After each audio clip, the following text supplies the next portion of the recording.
this DEI stuff because the society where I come from, right? Tommy, you're correct.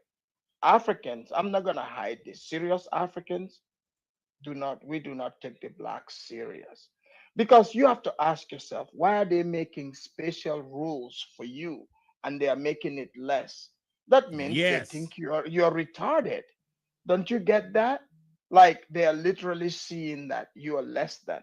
Yep. Like for example, if everybody gotta make 100 points, they are like, oh, okay, we'll make it 50 for you. That means they see you as less than.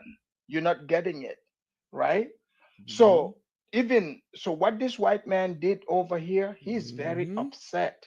He's like, how dare you African coming over here, letting these Negroes, my Negroes, know that there's a place in Africa. We tell them it's poor, but you got farm over there. You got avocados, pineapples, you got guavas, you Yeah, got everything, I'm gonna literally. respond So he to doesn't you. want he doesn't want you guys to know. He I'm gonna wants. respond to you. Hold on. Let me finish. So I have always dealt with this. Like for example, I saw an example in Boston, right? We're gonna start talking about your When they grandpa. when they wanted to attack Trump, they were like, oh, some black lady. It's always some black lady that comes out and put out, oh, the white people put out a news, right? It's like, man, it's 2025. Like, and I was thinking it was like a real news, but it turned out it was less than what just Justice Smollett showed us, right? And this one, she put it on her computer saying it's a news. So this is like it's a script, and this script is very stale. And it's very hard to take the blacks and their these white handlers seriously. I do not Yeah. take them seriously. I'm Okay. around. Look, this man that Yeah, is you're talking. done. You're Hold already on, let me finished. finish. That No, white you're guy. already finished. Let You're me already finished. finish. Look, You look, talk too look. much. You're gonna I'm go for not an one of hour. your I'm not one of your You're slaves. gonna You go better for an look. hour. We don't want to hear Look, about your I'm grandpa. not one of your. Hold on, white guy. You did get a chance to speak. Let him speak. Just let him see what he said. What he's got to say. You know he's speaking the language that y'all have perfected. Sarcasm. That's what I was trying to get the brother to learn to speak earlier. He's doing that, and I like hearing him do it. Now you can respond back to him, but let him go on him land. People are enjoying him. Every time y'all cut him off, I got people in the comment section saying, "Let him finish. Let him finish." Go ahead, Mr. African. Exactly. Thank you, Tommy. So he's over here jumping up, talking about he's here to defend the blacks. But over there in Boston, when they found out that black woman, what she was saying, it was a lie. It was a white guy like him. He jumped in front of the camera. He's like, yeah, now that, they don't want to talk about she's lying, but he's like, oh, now we can talk about the inequality, the voting. So black people cannot even buy alcohol without an ID. But they convince them, white guys like him convince them that, oh, voting, if they ask you for ID, that means it's racist. I'm from an African country. Try voting without an ID in my country and see what will happen. They know they can run that game on us. Like this is why he does not like that. Like all this stuff he's selling. And look, I'm not trying to attack anyone, but he sounds very fruity too. Thank you. Okay, yeah. So you know what's interesting? You know what's You interesting? ain't Let me tell you a shit. little. You ain't Let me tell you shit, a little Mr. secret. African. Let me tell you a little secret. So flyover country, right? That supports all the pro league teams and has their kids wearing the jerseys of LeBron and Griffin and all the guys in the NBA. So what's the percentage of the money that's funneled in from white flyover country America to our African American pro athletes and musicians and fashion, FUBU or whatever it is, Rockaware, whatever? What do you think the percentage of the money going in and funneled in from white America, white quote unquote, because it doesn't even exist. They give us that crayon color from the Jews. But the reality is that Americans actually love each other. And I know that's difficult to hear, but Americans really, some of us actually don't care about what your skin color looks like. I know you do. And I know you have to paint me as a racist to defend your argument. But the reality is that a lot of us would die for each other, and we have. And the reason we have is because the Civil War 320,000 of us actually thought it was appropriate enough, based on principle, to go to war and sacrifice our families, our children, for the fact that all men are created equal under God, my friend. And so your argument fails. And you're not, and so I think it's insulting for you to bring over that racist garbage into America and try to paint us against each other, because it's not. When you say fruity, my friend, that's fruity. And if we were to square off in the street, we would find out who's fruity. So it's insulting to hear what you're saying. You're not only insulting to Americans, but you're insulting to me. But I can take it. I can take the bullets. But you're just you sound more pathetic as you go on. And I agree, you have a good sense of humor, and I like to hear you. But your principles are ass backwards, buddy. And I would like to see you not be in America based on your opinions and based on how you look at all of us, because that's not very American the way you're talking. So I don't believe you belong here. And in fact, I'd be on a checklist to send your ass back. No issue with that whatsoever. Your floor. Okay, I got it. I'm gonna jump in. Hold on a second. It's moderator. I just want to point something out to you. When you say that we fought, half of your country wanted to keep slavery and the other half wasn't trying to get rid of slavery. That's not what Civil War was about. Facts. It was over states' rights. Matter of fact, your president said if we could keep the Union and it had to keep slavery, he'd do that. He just believed that slavery was underneath the people, but it was easier for him to say because they were in the North and their summer wasn't the same as the summer is in the South. So the South had a textile industry that the North didn't have. And that's why they wanted to starve out the South, because, well, the South was making a little bit too much money. You know, kind of like Texas and California right now, New York. Tommy, they make a little too much money. Tommy, the majority of Americans are Christians. We don't have Christians don't have that outlook. We are all children under God. Hold on, wait a minute. Whoa. Touch up on what Tommy. Wait a minute. If what you're saying is true, slavery wouldn't have existed in the United States in the first place. Wait, say that again. If what you're saying is true, slavery wouldn't have existed in the first place, because let me tell you what Christianity actually holds a place for. Slavery. It even tries to tell you. Yes, it does. It even tells them how to treat their slaves and how to trade slaves must act as well. It does. No, it's not. Okay, no, we have a pastor. Mo Bing, tell him if I'm lying, please. We have a pastor here. He's lying. No. This Peckerwood is trying to act like somehow is like divorced from fucking slavery. You know, this is Tommy. One at a time. We were founded by literal white supremacists. Yes. We thought that black people were subhumans. Yep. We treated them like farm equipment. You know, we come to the place where the rubber meets the road when a white guy is calling black folks Peckerwoods. Shout out to everybody in the building, all of you that are listening. I'm not going to be here long, but I was listening to this and I figured, I don't know, why not? Let's just, y'all can listen to it too. So yeah, shout out to Tommy Sotomayor and his show tonight where he has FBAs versus tellers versus white supremacists. So yeah, watch party. You just told that man he can't call you a fruit. You call that man worse. Look at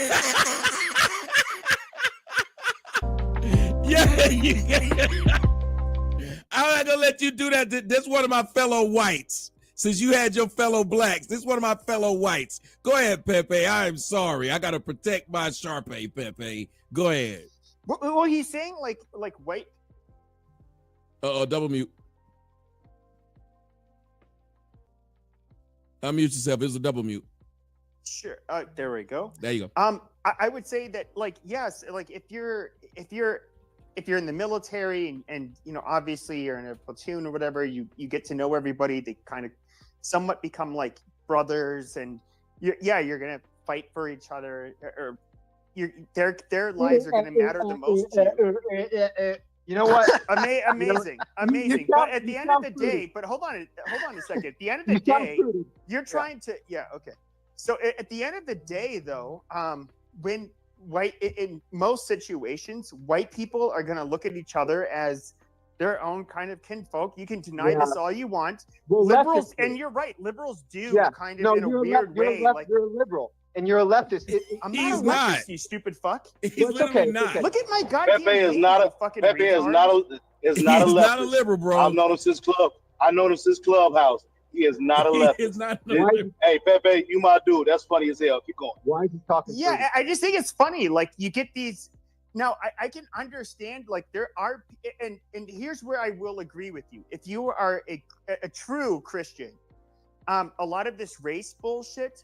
Like, there's a lot of Christian nationalists that somehow think like, oh, it's okay to be white nationalists.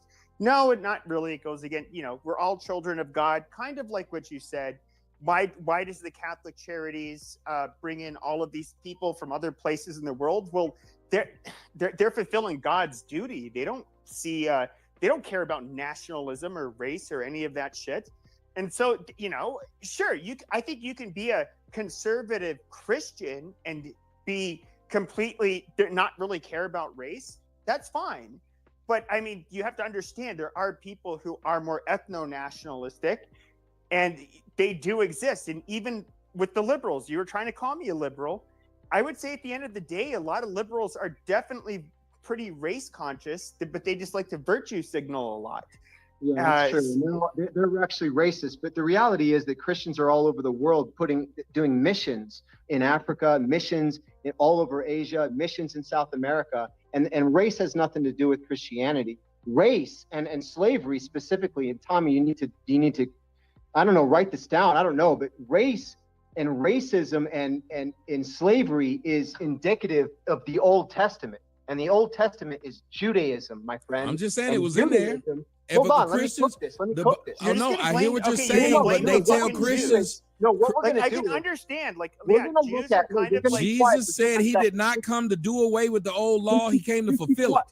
yeah, That's- this no, is no. retarded. Like, a No, lot no. of white people like to No, go. I no. think they Try no, to be you like quiet. to stretch it and blame Yeah, Try try to be act like the Jews. Old Testament doesn't Try hold to be any. quiet It for doesn't just a hold any second. merit. The It reality does. is that the slave ships and this cotton trade was run by Jews. We have the information. We know No, the that's evidence. no, that's There we bullshit. go. Yes, it was. No, it and we have the wasn't. information, There and I we can give go. you that. I can give you No, all it the wasn't. information. This is you trying. No, this is you as a it white was. person. It This was. is you It was as a run by white Jews. person trying to project.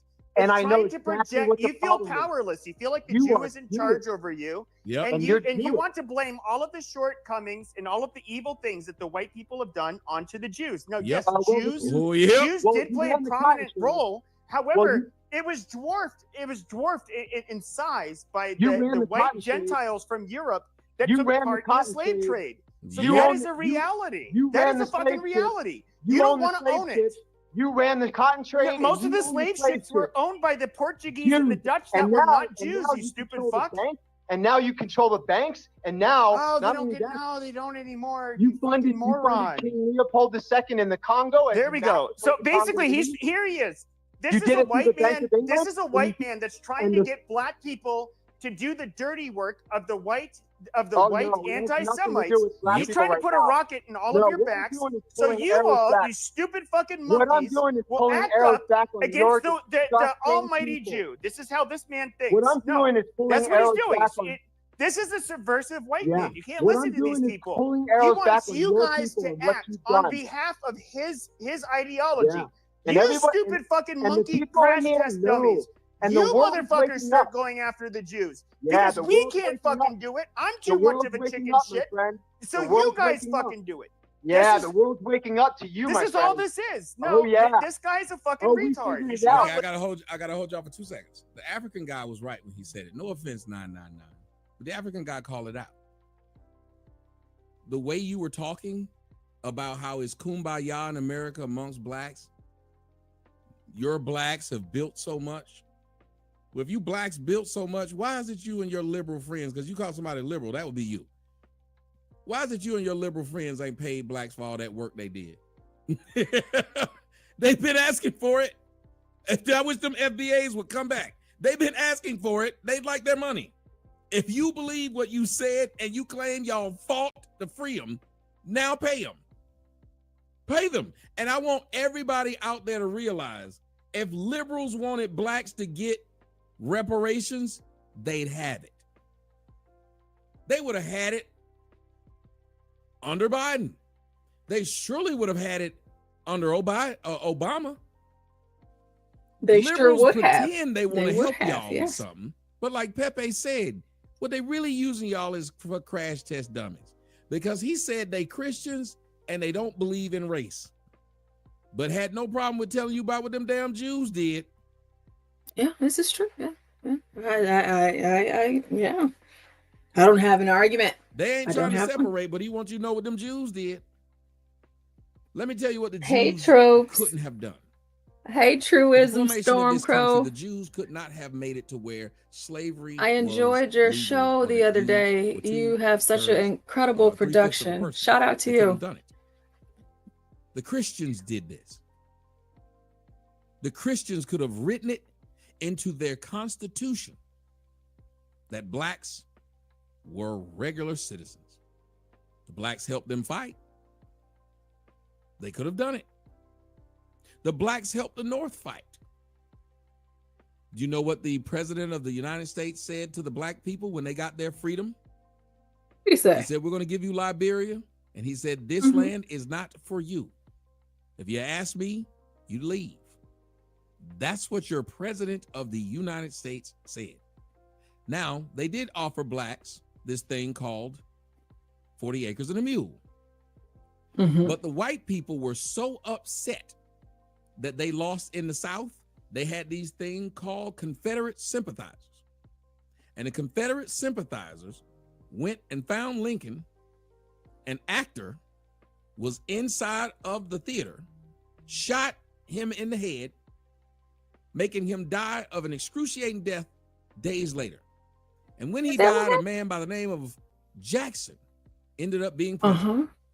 And Oh, okay. Jackson, who himself All right. was a sympathizer of the South, revoked all that shit because he felt like what happened, especially what Sherman did in his march to the sea. He did not like what happened during Reconstruction. So he wanted to get back the niggers. Oh, and he Not did. the hard ER. No more 40 acres and a mule and Jim Crow and slavery. And this, ladies and gentlemen, was a Democrat, not a Republican. The Democrat shot the Republican Is that what happened? so they could get in office. And the country sympathized with the South. That's how he ended up getting the votes. Because if they didn't, he wouldn't have been able to go into office and be able to do what he did. Wouldn't have happened. But he did. The rest is history. If the whites really cared about blacks, you wouldn't have been able to do what you did to Emmett Till or bomb churches and all of these things and nothing happened. If whites liked blacks so much, why did blacks have to beg to integrate schools? If we were brothers, like you say, 999, why did blacks have to beg just to study or to eat? Hey, like my man blacks. who won gold medals for you So good Jesse to see you Owens, as so he always. could come As back always, shout out to after Blacks y'all Who cheered for Defy, him the winning, smartest to Negro not in the let him universe. eat at the diner? No. This wasn't 300 years ago. This wasn't 200 years ago. This was less than 100. And in the process of you doing this, you treated him. Martin Luther King is dead. Well, blacks, it is Tommy Sotomayor, so that's why it's a watch party. It's a watch party. You know, it's been a whole lot of craziness going on over here at the Urban Landlord for a while. I mean, especially this weekend, it's been a little crazy, and it just seems to get crazier and crazier and crazier as the days go on. But you know, I am but the lady of the channel. I will be going politicking tomorrow with you guys, but I just figured, hey, I was listening to it, and I just been laughing so much this whole time. I'm like, you know what? Since I'm still up, let me go ahead and share some of this with you guys. So that's all, you know. It's just why I don't know. Maybe you might get something out of it. I mean, we do have on Tommy's show right now. We have the FBA here. We have in the boxing uniform or whatever. Then we have the African who is very barefoot. Abiola, if you're listening, let me know if you wore shoes today. And if you had to swat any mosquitoes, let me know. I haven't seen one in a while, so I hope that the mosquitoes didn't win. And then you have our white man in the overalls and the work boots, because it seems like white people are always doing that, you know, working. So it's just interesting to hear the dynamic that is going on in this. They call them like spaces or Twitter spaces or something. It's I don't know. Y'all know I don't know.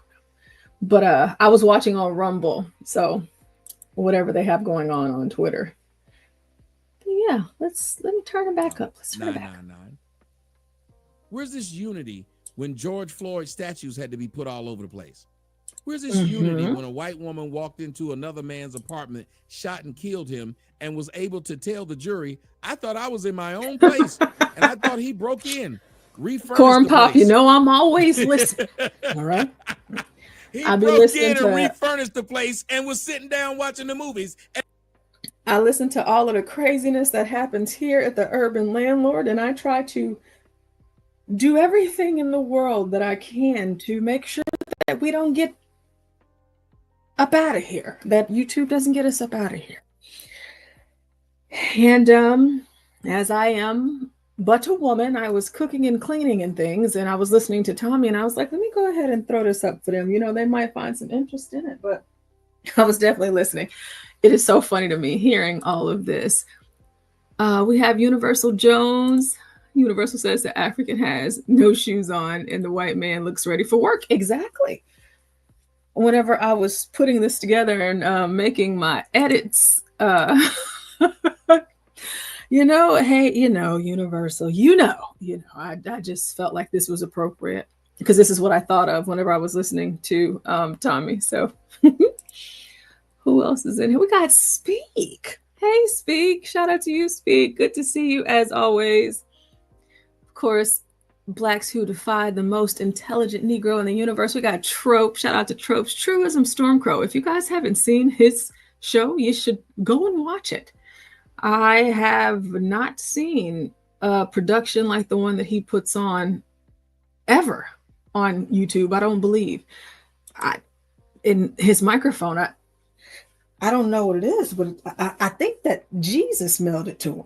That's what I'm thinking. I don't know what kind of microphone it is, but I feel like it was blessed and highly favored.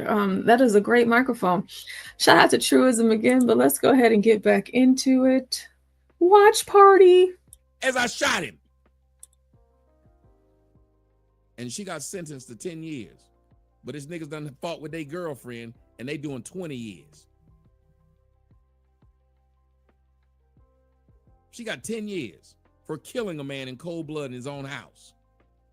Don't tell me that there's this unity between blacks and whites. It is a lie. I respect more of the white people, the conservatives, who say, we'd rather y'all go somewhere and live your own place. Have your own couple of states. Go do your own thing. We don't want to hold you back. We just don't want you around us. I respect a person who tell me that. Because you know who else told me that? My mama. My mama said, I respect that you feel like you're grown. I respect that you want to live, that you want to stay out all night and fuck hoes. I'd like for you to go do it in your own apartment. She had, and guess what? I didn't call her racist or an asshole. I felt like it was time. So maybe, just maybe, black folks will do the same thing. We'll start saying, maybe it's time to get out master's house. We shouldn't get mad that they want to, that we got a group of people that don't want us to stay in the house. See, y'all want to be one of those, black folks want white folks to be one of those female parents that don't want you to leave, that make it easy for you so she keep cooking. I'll wash your clothes, baby. You just sit down. I'm going to make you some cookies. You know what that is? Welfare. You know what that is? DEI. You're trying to make it to where we just keep being comfortable being around them. Why are you doing this? That's what he was saying to you. That's what the African guy was saying. That you're being racist in how you're talking to the black folks, telling them that they have to talk this way. giving excuses of all the shit that they're going through. You sound real outraged when you was talking about the guns that they put in the black neighborhood. Well, the British left guns for the Americans. What did the Americans do? Use it against them. The British left gunpowder. Somebody tell me if I'm lying. Unless my understanding of history is wrong, the gunpowder and everything that was brought to the United States for those colonists to be able to use against the British were brought by the British. Then it was brought by France. Now they could have used those guns to shoot against themselves, which is funny because during the Civil War, that's exactly what they did. The same thing that you say happened in Africa was the same tribal war they had in the United States. And when you talk about in Africa how they kill thousands of people, the one civil war, as you claim, sir, killed 300,000 people. And this is back in 1863.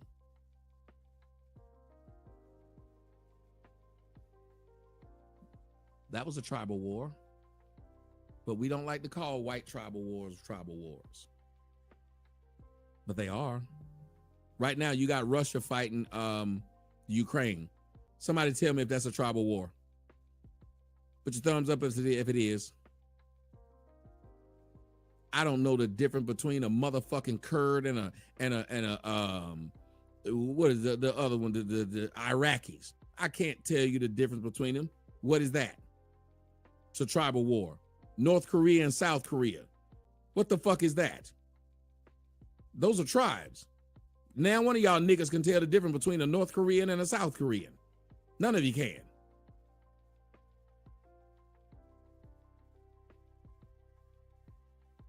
The difference is there's been a thumb put on the scale of black people. But I'm still not going to give black people a out to where it's not their fault. Yeah, there's a thumb put on the scale. But once you realize there's a thumb on the scale, you going to keep on buying from that deli? Oh, y'all didn't hear me? There's a thumb on the scale and you going to keep buying from that deli? If blacks really wanted independence, every one of y'all blacks that know what happened and swear y'all know what went down, how come none of y'all can change it? All y'all motherfuckers know all this history. All y'all FBAs know all this history. Y'all can't apply it? Here's the thing I've always wondered. What is the use of having any knowledge if it's not applied? Knowledge not applied is a waste.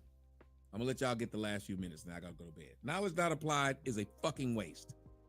Tommy, the people that started this country were Freemasons, and there's a reason why there is a pentagram or a hexagram on all of their buildings. And there. He is getting to a close, but I am going to rewind it. Aphrodite was in the building, which made me think of like, you know what, let me share this because Aphrodite was making everybody mad, you know, like he always does. Shout out to him. We got Marcus Evans in the building. We got Badass. Hey, Badass. Marcus. Thank you all for being here listening. You know, we watching Tommy, but I'm going to play it back. So y'all can hear some of the debates that were happening earlier. There's and it does tie back to Judaism and Jews. So and also it's codified in our Bible that all men are created equal, and that is in the New Testament, not the Old. Shout out to Stank D. Hey, Stank D. And so no, the white Christians did not, and some of them may, but I'm talking about the majority of white Christians. I'm not talking, true Christians would never take anyone as a slave. That is an insult to Jesus. That would never happen. And you said like, who's going to pay the black Americans for the suffering? I don't know, maybe the 320,000 Americans that died and left their families as payment. Is that sufficient? I think it is. Okay. So the other people who died that was fighting for it, what did their payment go towards? The ones who fought for slavery. He sounds so angry. And you know what? Right now, I will say we will be going politicking tomorrow after I get off work, of course. And we're going to be talking about that. You know, white folks are angry, you know, reasonably so. I understand. I'm going to let it slide today and tomorrow because the blacks have been acting a fool. So, you know, him getting out his anger and everything like that, I think it's justified. You know, here we have our boxing ring, we have our Negro, at least his pants aren't sagging. Yes, our African without shoes on their feet, and our white man with work boots on his. But you know, let's keep going. 320,000 Americans that died and left their families as payment. Is that sufficient? I think it is. Okay, so the other people who died that was fighting for it, what did their payment go towards? The ones who fought for slavery, what was their payment They were for? fighting on well, first off, the war was funded through the Bank of England. Rothschilds funded it. And so they were trying to keep us, through the British, trying to keep our people as slaves, because the British had 72 countries over the last 130 years had to declare their independence from that evil nation. And these are the people that came over, and they were Freemasons, and they were tied to Judaism. And some of them were Jews. So you can paint us and the modern white man as the same as Abraham Lincoln. We're not even close, my man. And so, yes, there is a solidarity between a lot of us and our Black Americans. But, so are you going to address what I asked you? Well, you're going to literally address then, why is it that the majority of blacks feel like whites are a problem in the United States today? Because you guys perpetuated amongst yourselves that the white man did this and the white man did that. Whoa, slow down. I thought it was the Jews that were doing it, but now you're saying it's the blacks that are doing it. Hold on, y'all. We got him. He doing that quick talk like that black dude was doing earlier. That's where that's where black women get it from. They do that quick talk when they say something that they know they might have stepped in it. Let's see if you can slow down, sir, and have a regular conversation. You said you guys perpetuated. What guys are you talking about?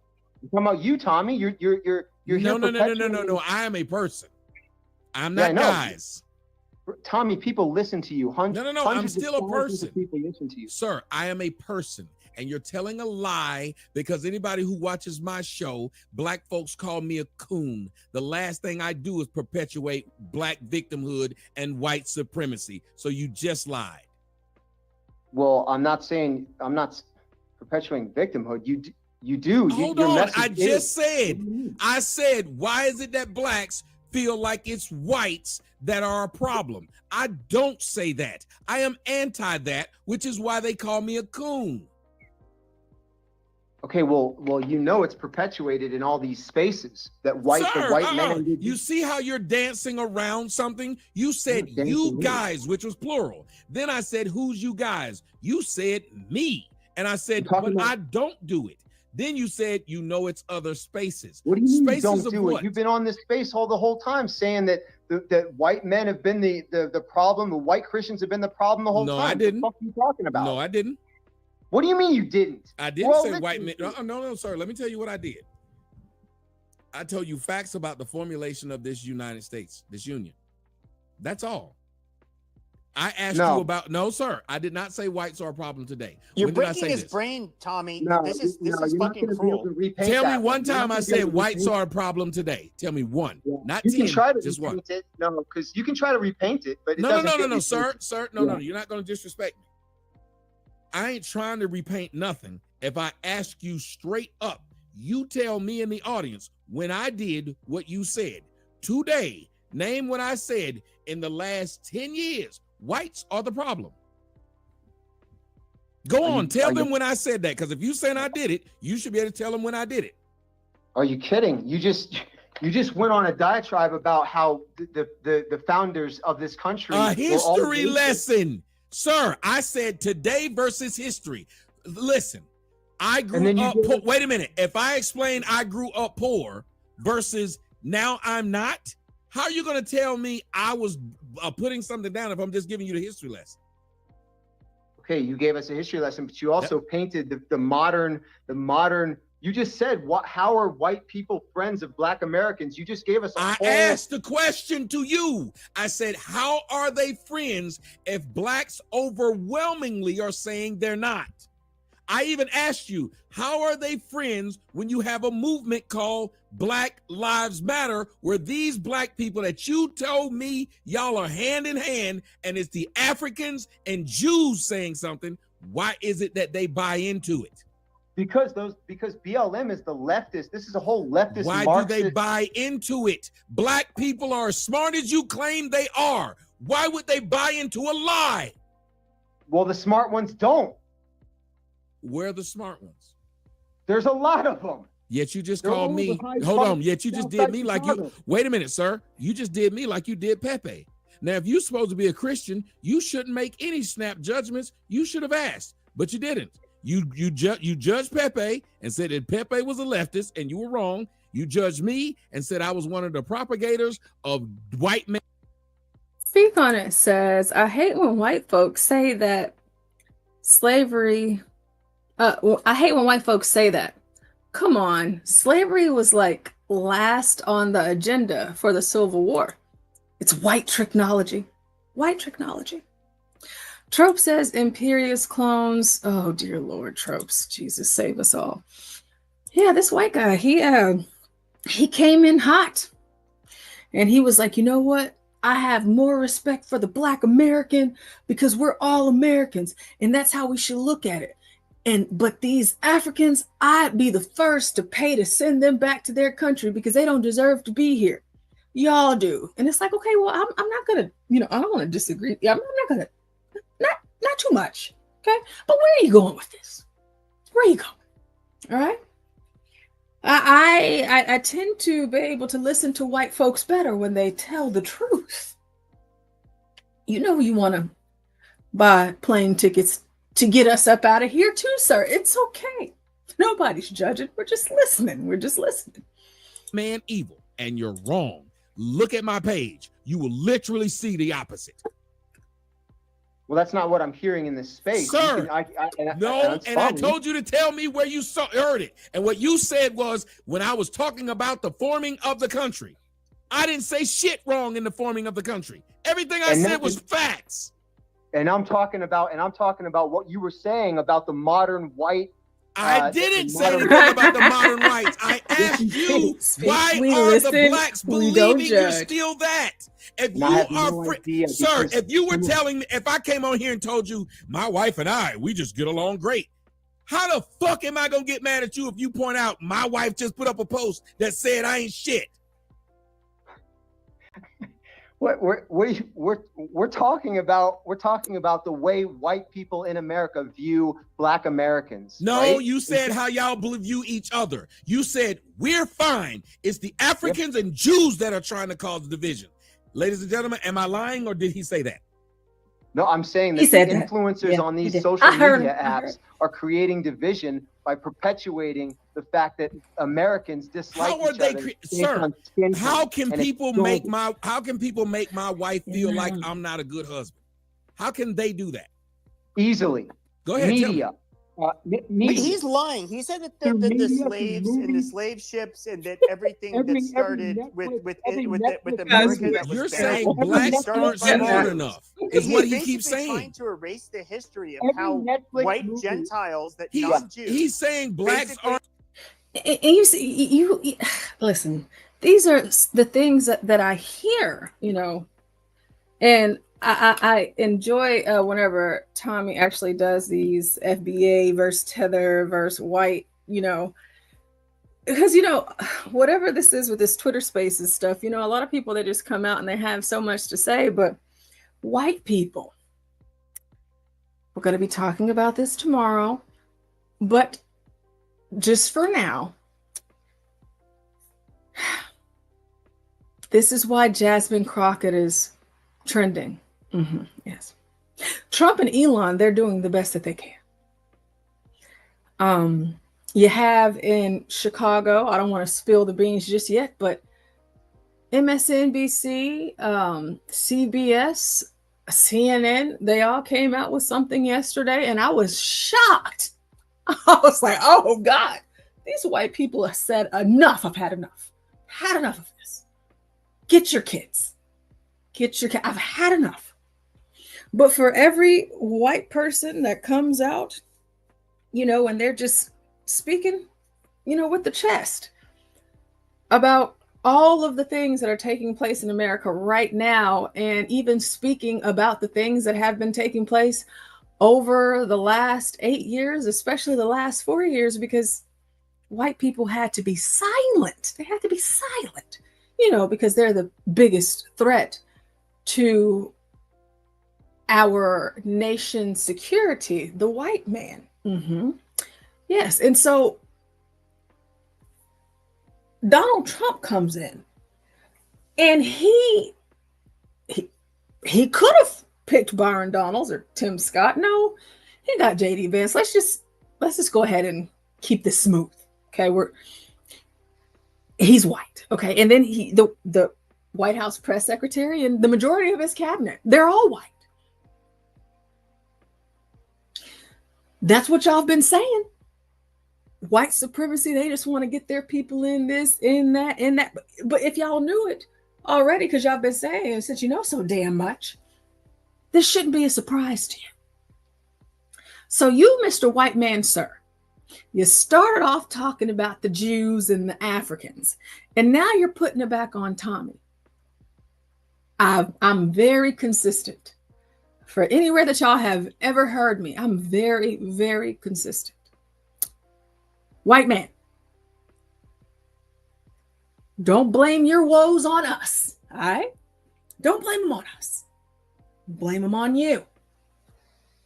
We've been listening. It's your country, right? It's your country. Do something about it.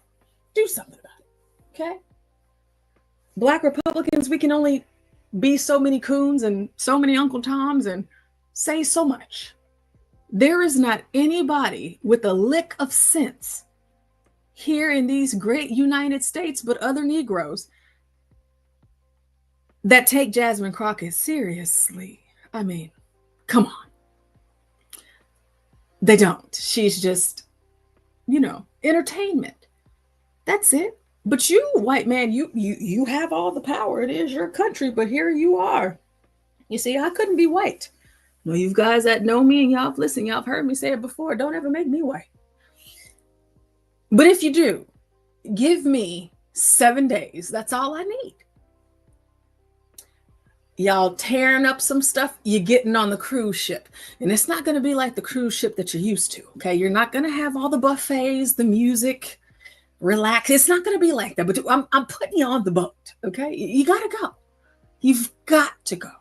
You have to. And I'm Black, and I care about Black people, and I'm Black, and so that's where I'd start. Because I would understand that I only get to be white for 7 days, and you gotta go. You gotta get them out, okay? And some people will call it racist. They'll say prejudice, hate, all of this stuff. It's okay. That wouldn't bother me. I'd be all right. Y'all have to stop making the case for the Blacks that aren't worth it. You have Black Republicans all over the place. We say it all the time, but y'all don't listen to us the same way the left does. So, hey, we've been trying. The ball is in your court. It always has been. You don't even have control over your women. Don't even have control over your women. They all over the place. These white liberal women, they just going crazy. You gotta wrangle them back in. You have to. You have to do something, anything. You have to. They're ruining everything for you. I want honest and true white people to come back. I don't pacify me. I can handle it. I can. But if you keep it up at this rate, even with Trump in office, you would think that white folks would just be around here like big chest. Nope. Here they are still. Well, Tommy, you said that. No. Is that what George Washington said, sir? Your ancestor, is that what he said? Would we be the America that we are today? I mean, I can't keep reminding y'all. You must know. You must know. But you know what? Since you don't, we're going to keep on going. Aren't smart enough to know that whites aren't their enemy. No, I'm not saying That is in itself, sir. That is in itself a problem. Why would you want to be sided with a group of people who... Oh, sorry. Speak. I'm using Rumble, but with Tommy's permission, of course, on Rumble, but you know, I'll make it private once it ends, you know, YouTube, and you know, YouTube hates Tommy. So yeah, that's what we're going to have to do. aren't even smart enough to tell who their friend is and who their enemy is. You Most Black name Americans. anybody on earth that would want to have that guy watch his six. Most Black You Americans. don't. You want him to be the crash test dummy that Most- fights against the Jews, No, and then no, he'll you- say, "Wow, he fought the good fight." No, the You know, reality he is, just wants to put a battery. no, Listen. the reality There are is white that people. every There are white movie- people that Yeah. are absolutely not racist, and, Yeah. and they see you guys as one. But then there are Yes. people like this. Obviously, he's coming with an like angle. you. I'm just like gonna you. say, when you encounter white people that want to convince you that another group is an enemy, Yeah. what they're You trying are to the do enemy. is use you as crash test dummies. You are Just the don't enemy. fall. See, I'm going to go back a few seconds, and I want you guys, you know, for those of you that aren't looking at the screen, I will read them for you, and for those of you that are, I'm going to read them anyways, but pay attention to what some Negroes are saying in the chat. See you guys as one. But then there are Yes. people like this. Obviously, he's coming with an angle. White savior, just give it up. We know you're lying. Do you think I'm Boo Boo the Fool? I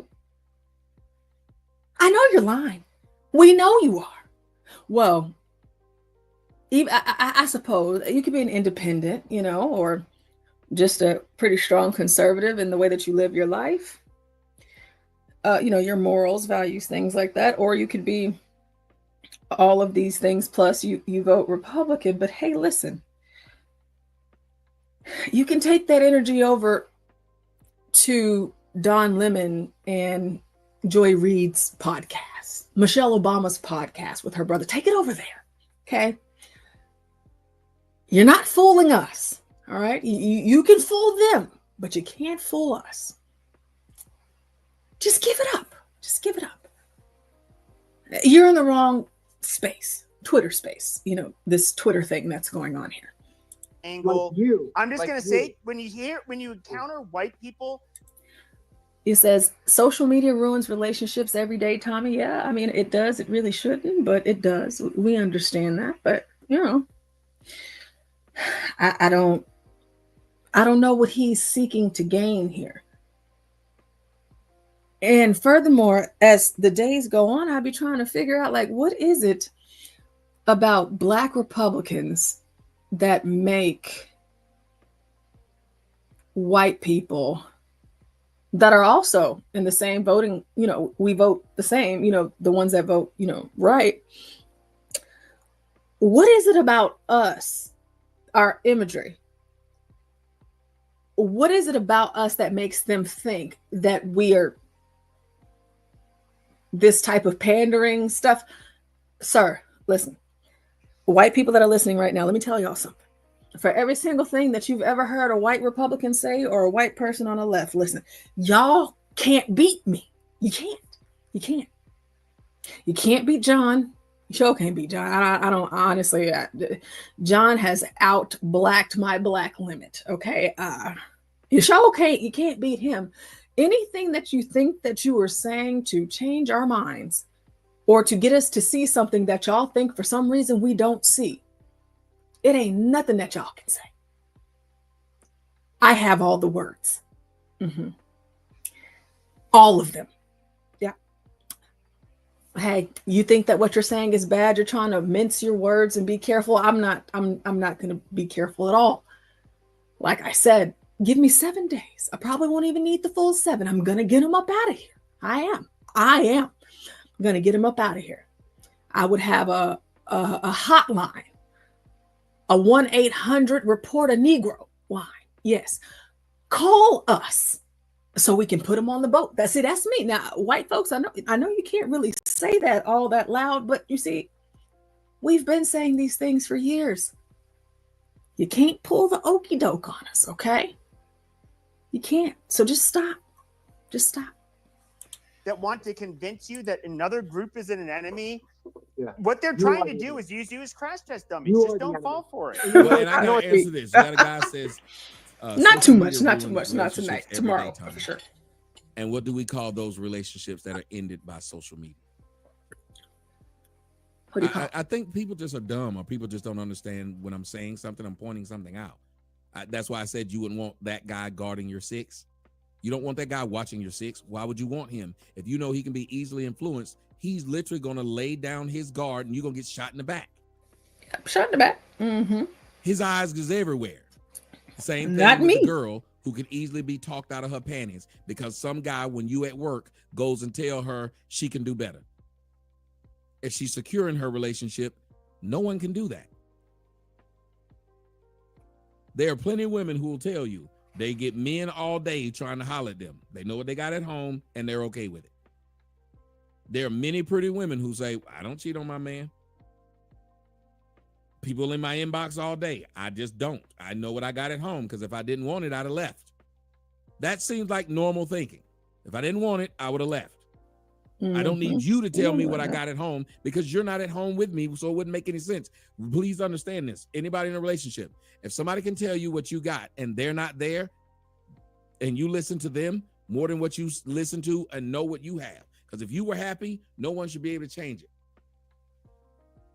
You're happy, and that's all that counts. Kawhi Leonard drives an old Chevrolet Blazer. No matter how many niggas tell him he rich and he can buy a Bentley, you know what he drives? A Blazer. He doesn't care that y'all think he should be in a Bentley. Secure people don't care. They were talking shit about what's his name? The TETHER. Again, and that's gonna be the difference a lot of the time, you know. He's like, hey, I don't want a Ferrari or, you know, a Rolls Royce. I mean, yeah, I can afford it. Yeah, I mean, of course, yeah, I can, but this is what I want. I don't care what y'all are talking about. That is a Black Republican. No matter how many insults you hurl at us, how Black you tell us that we aren't. I'll tell you guys right now what I always tell white Republicans whenever I'm, you know, speaking at hearings and, you know, being invited to speak here and there. Hey, I don't need to tell you. Excuse me. I don't need you to tell me how to pick out my afro. You wouldn't know what to do. You wouldn't know what to do. I ain't asking you. All right. I'm a Texan. It gets hot outside. Hot. I don't need you to tell me what to do with my skin. I know what to do. I don't need your help as it pertains to that.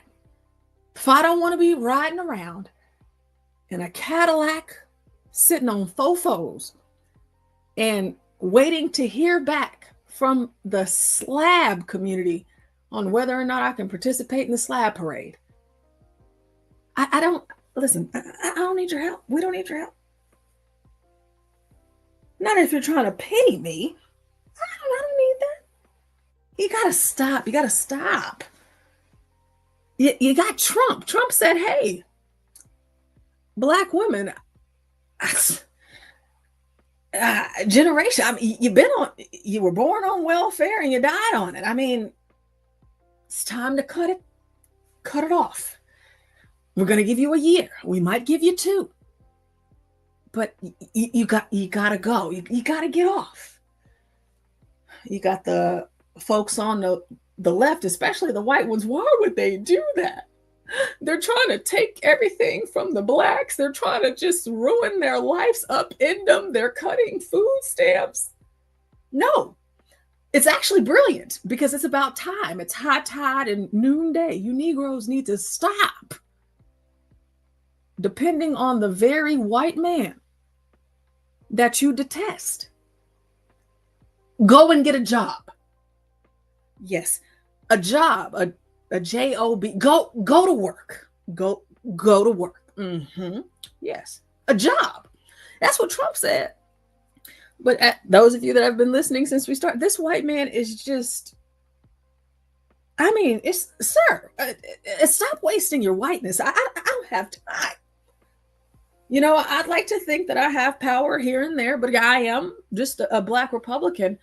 The left, the Democrats, it's okay if they call us all of these names that aren't becoming of us. But if a Republican said the same thing that white Republicans, that white liberals say about black Republicans, oh boy, it would be hell on earth. And then you got the blacks. They've dismissed us. They've revoked our black card, but little did they know we didn't want one in the first place. But then you walk on over to the Republican Party and the whites are still a little bit hesitant, you know, because black folks like Jasmine Crockett and the likes, they're just exposing all of our secrets, you know, about getting the job. Yeah. So you put on, so you get the job, right? But then like after you get the job, it's like, okay, I'm just going to relax. Everything's going to be okay. Jasmine Crockett is just taking away all of our options. You know, we really do. Y'all know my name is Portia. Y'all know when I go on a job interview, I have to turn it down. Okay? Giving out all of our secrets.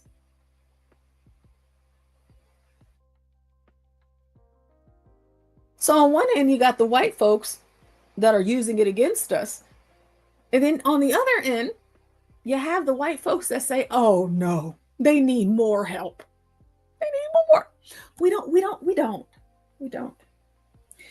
Channel the energy of your brethren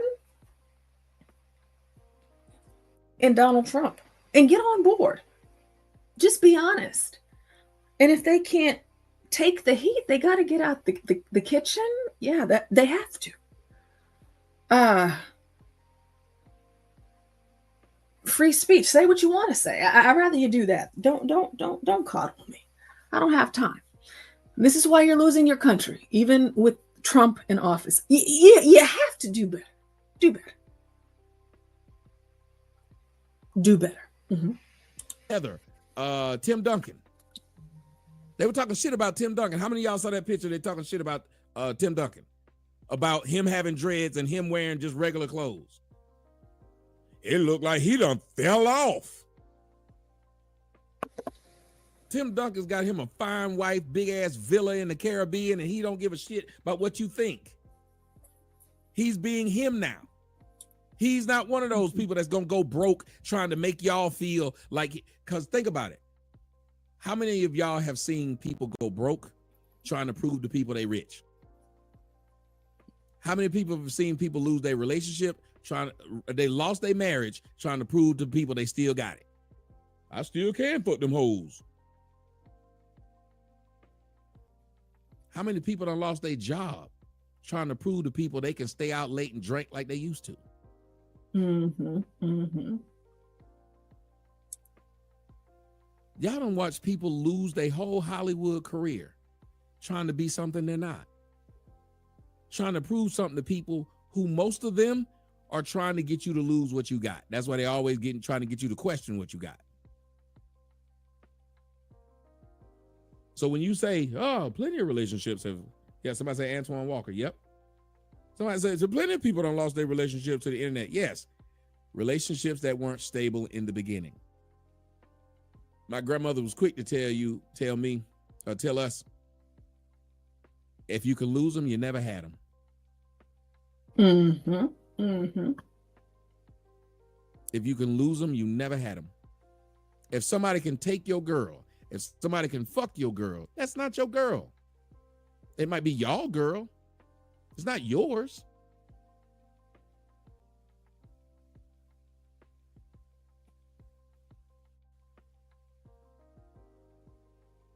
If black people and white people were succinct as he said they are, all I'm trying to tell y'all is, they no Jews can come in between them. We wouldn't have had to, let me tell y'all something. We wouldn't have had to go to Jews to get a record deal. Sorry, YouTube. Hey, listen, Jews come in between a lot of things. Jews come in between a lot of things, like Supreme Court Justice Ketanji Brown Jackson, her legs. Yeah. Kamala Harris, her legs too. Whoopi Goldberg, her legs too. Oh, these Jews, they're busy coming in between things. Whites would have gave them to us. Whites had the ability to give black folks record deals before Jews did. I say the same thing to black folks right now. If y'all think I'm a sellout and a coon and I talk for the white man, cool. Why don't you pay me? That means I'm easily bought. So if you believe I can be bought and the white man has bought me, then you could buy me from the white man. But you want me to do your bidding for free. You want me to be your new slave. You want me to go do what you want me to do for free. The white man at least respect me enough to coon and pay me by your logic. So what I'm saying to you, young man, is, and I'm going to unmute you, but what I'm saying to you is, if white people and black people were what you say they were, because you say we paid them back by dying. But I'm going to point something out to you. I don't think most people would think you paid them back by you dying to fight a fight that wasn't exclusively for them when they died with you during that fight. They died with you. They fought on both sides. They begged to fight. As a matter of fact, if that's what you're saying is true, blacks wouldn't have had to ask to fight for the Union. Somebody tell me I'm lying. Yeah, and they asked. They Red did. tails They did, yeah. wouldn't have had to ask to go fight, to beg to go fight, because they're equal. I do want to give a shout out to Tommy Sotomayor for making sure he put emphasis. Ask. Okay. Ask with a K. Not ask some questions. Ask some questions. You know, all of us Negroes, all of us don't know how not to speak English. And we just might be getting lucky, because in about a minute or so, he might say ass. But, you know, we have to celebrate small fortunes.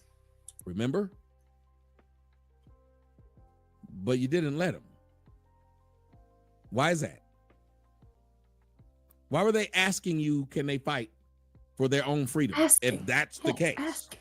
Mm-hmm, mm-hmm. Why weren't there black officers? Why y'all wouldn't let blacks pitch in the NFL? I mean, NBA, in the MLB. You told them they weren't smart enough to pitch. And you had seen them pitching in the Negro leagues. These are facts. Why did you tell black players they couldn't come play in the NBA? Why did you tell them that they had to have their own leagues if you guys were together? So all I'm doing is bringing up history. You weren't together. When did you get together? Do you understand that you didn't even allow blacks and whites to intermarry until I think it was the 40s or 50s? Somebody could look it up when the loving was. So you didn't even allow you. It was illegal to intermarry in the United States. You weren't friends. You weren't friends.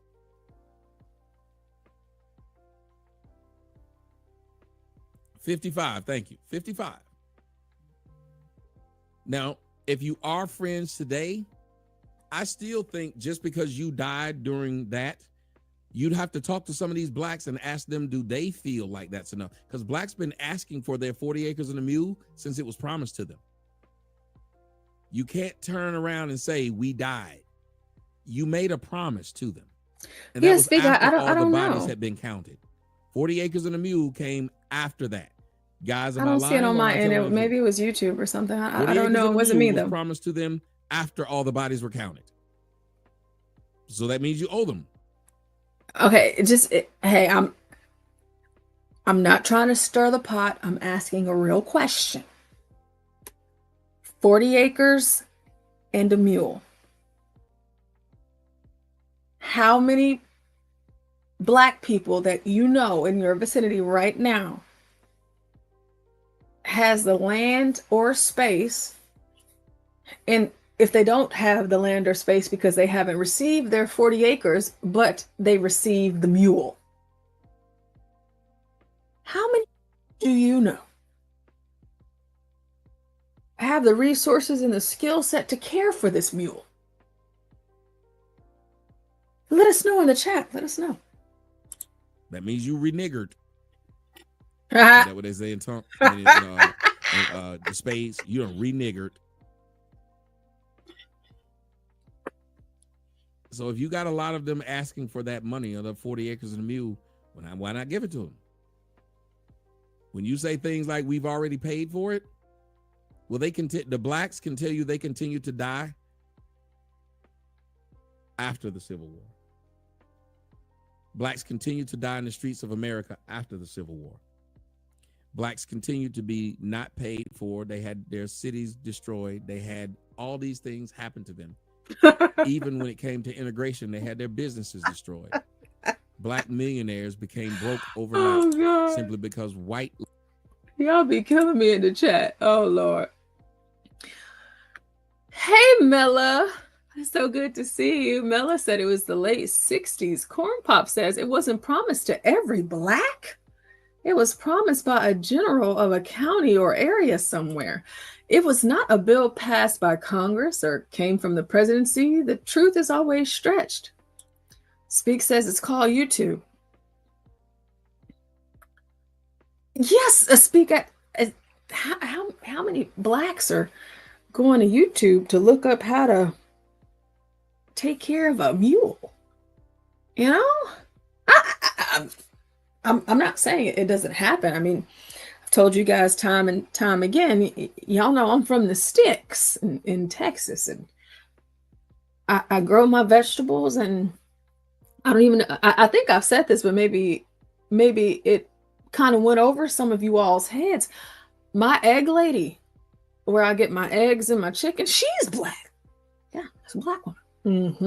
Where I get my beef and stuff, they're black. I am a firm believer in supporting black businesses. Now, I know this is what the Democrats say that they are firm believers in. I can't tell, but I am. And so we do trades.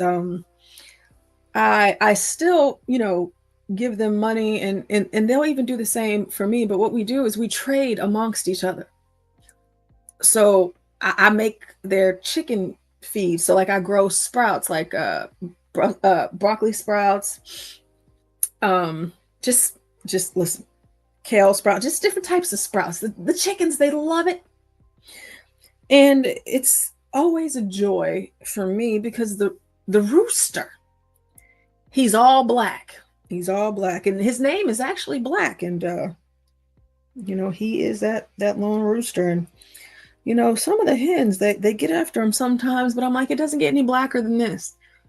You got all of these hens all about the place, but the rooster, it's a black man. Yes, it is. And his name is Black. I do my best to support our people. But, hey, maybe there is a great space out there in these YouTube streets where Black people are looking to learn about farming from other Blacks. We have from Mella, interracial marriage became legal through the United States on June 12th, 1967. Thank you, Mella. Stank, this gave me a chuckle. Stank says, Portia, you know that FBAs would trade their 40 acres and a mule for Gucci belts? Stank, do you already know I know? Gucci belts, Louis Vuitton jackets, Birkin bags, okay, red bottoms, Jimmy Choo, Chanel, everything not black. Yes, they would. They would. And I'm going to give you an example of this shortly. But yes, surely, Stank, I know the truth. I know the truth. Speak says the mule is worthless without the land. Speak, I don't disagree. But have you been reading up on your how to take care of a mule in the event that I get the land? Have you been studying up on it? If you have, let us know. Let us know what you've learned. Let us know. Let us know what you learned. Corn Pops, did white Southerners not get granted land to make up for the lost slaves after the Civil War? You know, they're white, you know, they're white. They didn't have to free us. They didn't. So I think that maybe because they, you know, they make the rules. We just live here. Yeah. Unless you live in a Democrat city and stuff. Blacks, they have power over those. But you know what? They got what they got. They're white, you know. Give them a break. Give them a break. Mela says, protecting land ownership is a complicated legal process. Corporations count on the ignorance of everyday people. Yes, that is true. Most people are ignorant. Yeah, they don't know. And not saying, you know, like everything about them is ignorant or they're stupid. It's just things like this most people don't know. That most people don't know about. Stank says if Stanley had a mule, it would leave after hearing him for a week. Now, Stank, don't say that. I actually think that Stanley would be good having a farm. You see, I'm a plant person. I love plants. I have them in my house. I have a garden in my backyard. My thing is, you got to talk to them. You got to talk to them. And I think that Stanley's conversations with his plants and his garden and his land would go in such a way that his plants would be afraid to not grow. And even his mules, they would be afraid to not eat and toil the land that they need to in order for us to continuously be prosperous. I believe Stanley would do very well. Mela says, question, why are people caught up in name brand addiction? You know, I know your question said, why are people? Good question. I would say, why are Black people caught up in name brand recognition? You know, Jasmine Crockett gets up in guys, everything that I'm going to be doing up until it's time for her next election here in a couple of years. I'm not going to stop talking about her. I'm a Texan. She's in Texas, and gonna have to bring her up. But you know, Jasmine, she has a whole lot to say about the white man, but she doesn't waste any time walking into the chambers with Louis Vuitton glasses, Louis Vuitton jackets, Louis Vuitton pins and emblems and everything else. Is there not a Negro out there in the world, Jasmine? You couldn't find no Negroes nowhere and spend more than half fraction of the cost just by wearing their clothing, their product. So you get little jackets, you could probably get one, you know, you can go to Etsy, go to Twitter, Black Twitter, you know, Facebook Marketplace, whatever the case may be. You could get you a little $50, a $100, but since you Jasmine Crockett, you can buy and you can support Black-owned businesses and push them out. But oh no, the white man's ice is just too cold that you can't pass it up while sitting up on this stand talking about white men, and you're wearing all of their white luxury. But y'all know how it goes. Speak says, that was a rhetorical question to Corn Pops. They know damn well this is how most whites gained generational wealth. Don't get me to cooking. I understand, Speak. Hey, Speak, remember, I say this all the time when I'm live. I'm a math teacher. Yes. I'm a math teacher. So I can read better than Floyd Mayweather. Okay, I can read. But I don't always get it right. You know, I do my best. Ask me something math related and I think I'll be okay. Leagues decided to take their best players, and the best player, all these things happened to them. Even when it came to integration, they had their businesses destroyed. Black millionaires became broke overnight simply because white leagues decided to take their best players, and the best players said we could make more money playing with the whites. Integration destroyed blacks, destroyed black schools, destroyed black Sure did. neighborhoods. The best of the blacks left the black neighborhoods to work for the white Indeed, man. yeah. The best black scientists, because they used to have to work for the black folks because they couldn't work for the whites. So blacks had the best black scientists around them. Architects. Well, they lost those. You see, I'm curious to know, for those of you that are in the building right now, were blacks better off without segregation? Or do you think that we were better people, more prosperous, willing to hold ourselves more accountable? By now in 2025, we would have had multiple infrastructures to plead our case if we would have never segregated. Or do you think that segregation is what was best for the Negro? What are you thinking? You don't have to be a Negro to answer. It's just, what you think. What do you think?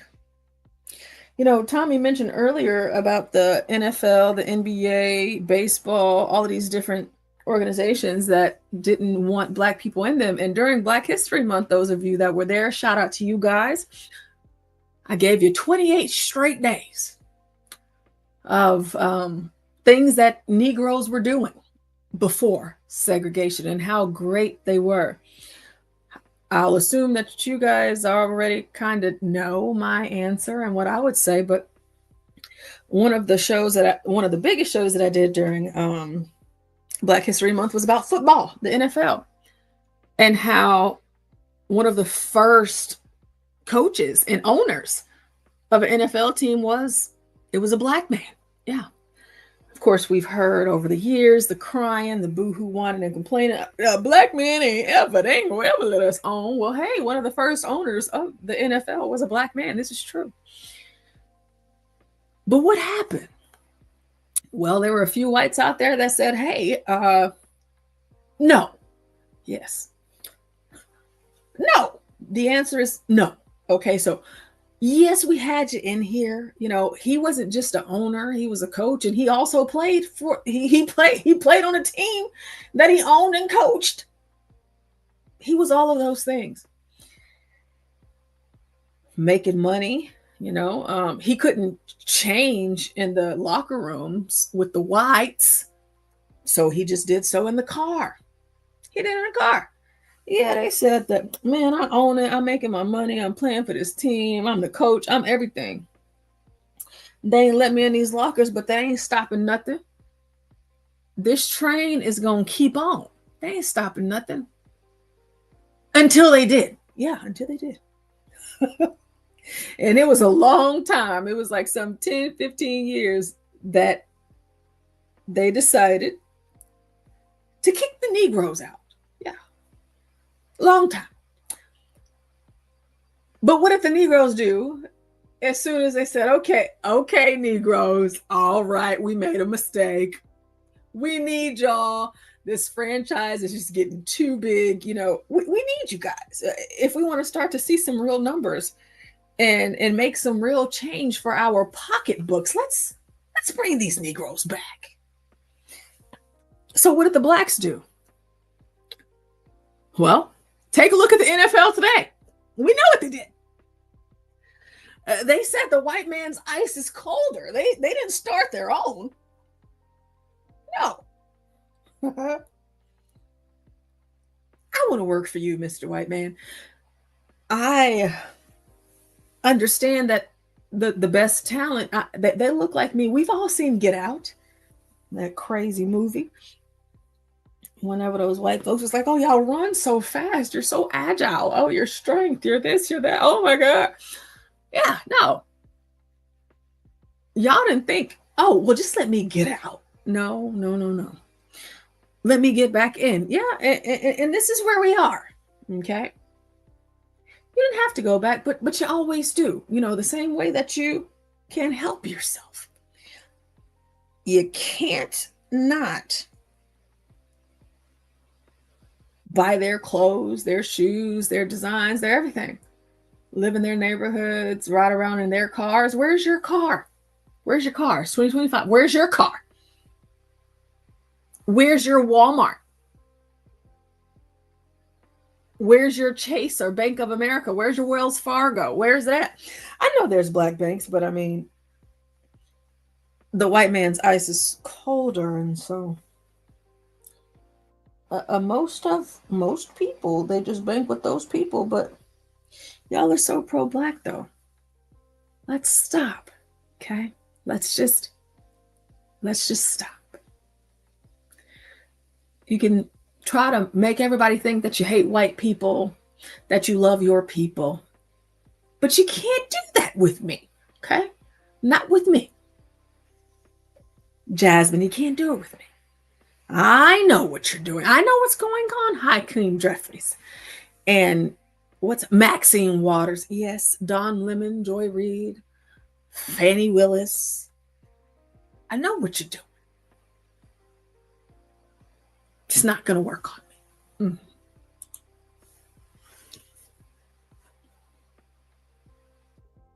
I'm not saying anything other than that's just history. So you have to convince those people when you say anything about me. No, I'm just telling you what their argument is, because you have to remember, I'm a fair-minded person. I'm going to tell you what, and my FBA is in here. He'll tell you if I'm lying. That's their argument. What I'm telling you, sir, is you'd have to talk to them. I don't go by that argument, but he does. I'm a lawyer that just knows the case. Doesn't matter that I'm arguing defense. I know what the prosecution's going to say. I know their angle, because how can I even fight against the prosecution if I don't know what their angle is going to be?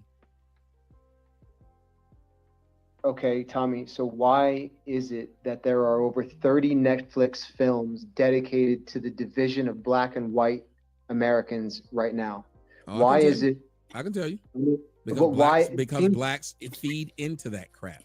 They feed exactly. into it. Yes, exactly. but we're not. So if blacks feed into it, then you can't say we're buddy. Just like if your girl feed into somebody telling her. You know, I hate that a lot of times whenever we're having conversations and discussions where we can probably get somewhere and maybe come to a solution. Now maybe not a full-scale solution on a national stage. Maybe not that, but just in these spaces where we're talking to each other. I just don't. Whenever it always comes back to relationships, it's just, between men and women. Like, I can make the case for it, and I'll be making the case for it tomorrow, but I just hate how it always comes back to that in that way. But I want to kind of touch on something Tommy just said and what the white guy said in response. So let's go back a few seconds. I can tell you. Because blacks feed. Okay, Tommy, so why is it that there are over 30 Netflix films dedicated to the division of black and white Americans right now? Why is it? I can tell you. I don't know what Tommy's going to say, but why are there all of these films on Netflix dedicated to the black and white diversion? Like, why is it dedicated to pushing us apart? Well, because that's always been the motive from the beginning. Okay, that's what it is. A few shows ago, and I think I'm going to start incorporating that more, the Moynihan Report, just taking, different sections out of the book and using that as, my background, but also a book that I used to read to you guys and that I told you guys about, Blacks versus N-Words. Yes. Let me go ahead. Blacks versus N-Words. It's actually the words spelt out, but you guys know I don't use that word. The Uncivil War. And it is a great read. And it's even more prevalent to me now than it was before. In today's time, even though this book it's not like the oldest book in the universe, right? But it just speaks to me in the way, I guess I would say I understand that we are different. But to me, in my opinion, is, there is this very concerted effort on behalf of the white liberals, of course, at best, and the white liberal women, and black liberals that ain't got a clue yet, to constantly remind the Negro of what they are incapable of and what they can't do and what they can't be. So if you're me, you see that sort of thing and you say, hey, I know what you're trying to do. You're trying to split us up. You're trying to say that we're not the same. I see what you're doing. Netflix, very liberal, very Democrat. They gave Meghan Markle and the Obamas and Colin Kaepernick all of this money. We know their intentions were trash, but they did it.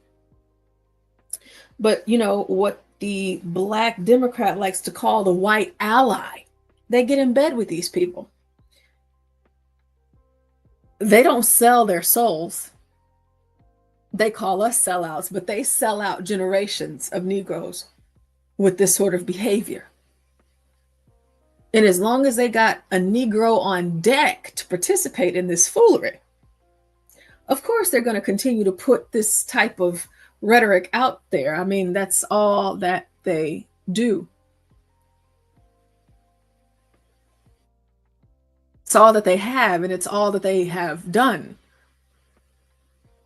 But again, if you're on the left, it's allies. They're helping us.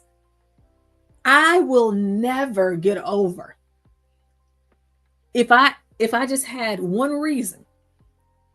But Aunt Jemima and Uncle Ben's, I'll never let that go. Yeah.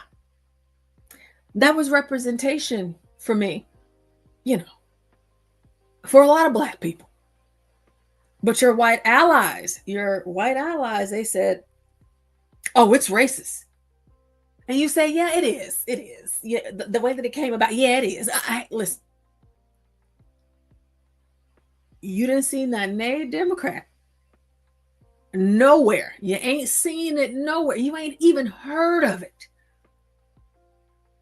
Little Debbie, Mr. Clean, the brawny man. I mean, like, their faces and their representation is everywhere, but you let these people tell you, and you believe so less and so low of yourself that you just went along with it. Listen, we're not a monolith. Regurgitated talking points, I get it, but hey, Netflix, these shows, all of it is done with purpose and intent.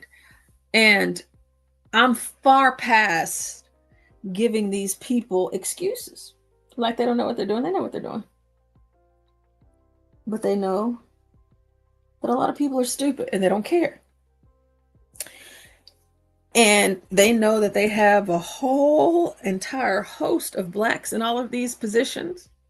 They gave you everything during George Floyd just so you would shut the hell up. Okay? They didn't care. Just shut up.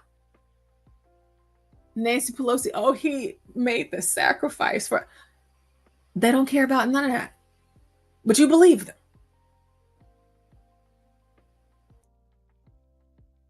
And you have black people at the behest of their messages, like Jasmine Crockett, the night that I think this was the last time I went live, the night that she was at that event, the human rights event, and everybody focused on what she said about Governor Abbott. And I told you guys then it was so much bigger than that. Because I'm like, why are they putting Jasmine Crockett out here like this? This is a ghetto bird. She's a chicken head. But then whenever I actually watch the full speech in full, because I know a lot of us, we just look at the clips. Y'all know me. I like to dive deep. I have to know it all. I have to see it all. And come to find out, she is a huge part of pushing the LGBTQ agenda. They had to get rid of the Patrice Cullors types. We got Jasmine. We can put her in here. We can spin her off pretty good. We can go pretty far with her. She is an attorney. She did go to Rhodes College. I mean, Amy Coney Barrett, she's a Supreme Court justice. I mean, she went there too. Rhodes College is producing Supreme Court justices, and here we have Jasmine. And so they can do everything in their power. And of course, Jasmine too. I don't want to knock her success at her accomplishing and, you know, fulfilling her dreams, following in the footsteps of her mother. However, Jasmine Crockett comes out here and she says, I'm fighting for you. I'm fighting for the people. But the reality is that she's fighting for the gays. She is continuing on with Obama's legacy. And like I always say, you see, Black Republicans, we're so different. Or Black conservatives, independents that vote Republican is so different. We have so much to lose. And we don't even consider allowing our race to be an option when it comes to losing. It has to be everything else but that. That is not my laurel. That is not my summit. It's not my peak. Yeah, I'm Black. Yeah, I know. But it's not a crutch. But still, you have these Blacks like Jasmine Crockett that go out and speak at these events, even after they've left the church, and even at this event that she spoke at. All about the gays, all about the trannies, all about that. Then she wants to insert, you know, I'm a preacher's girl. I ain't one of those fake Christians. I'm a real one. No, you're not. You're not. God is not pleased with what you're here promoting and supporting while then using his name in vain. He's not proud of that. He's not happy with that. But there are Blacks like Jasmine Crockett who continue to push things that they know aren't true. But whenever you put some dollar signs behind it, what does it really matter? You know, the story of Harriet Tubman, there were some snitches. There were some snitches when they were going through the Underground Railroad, and no matter how real or fake or true or not true, whatever this story is about Harriet Tubman, is if she had a snitch on the line, a Negro that said, you know what, I can't do this. I can't. I think I'm going to go back. I'm going to tell Massa. Yeah, like Harriet would pop him. She got him up out of there. Oh, no. Could have kids and everything. I know. Not you, but she's got to go. You know, that's the Democrat Party to me.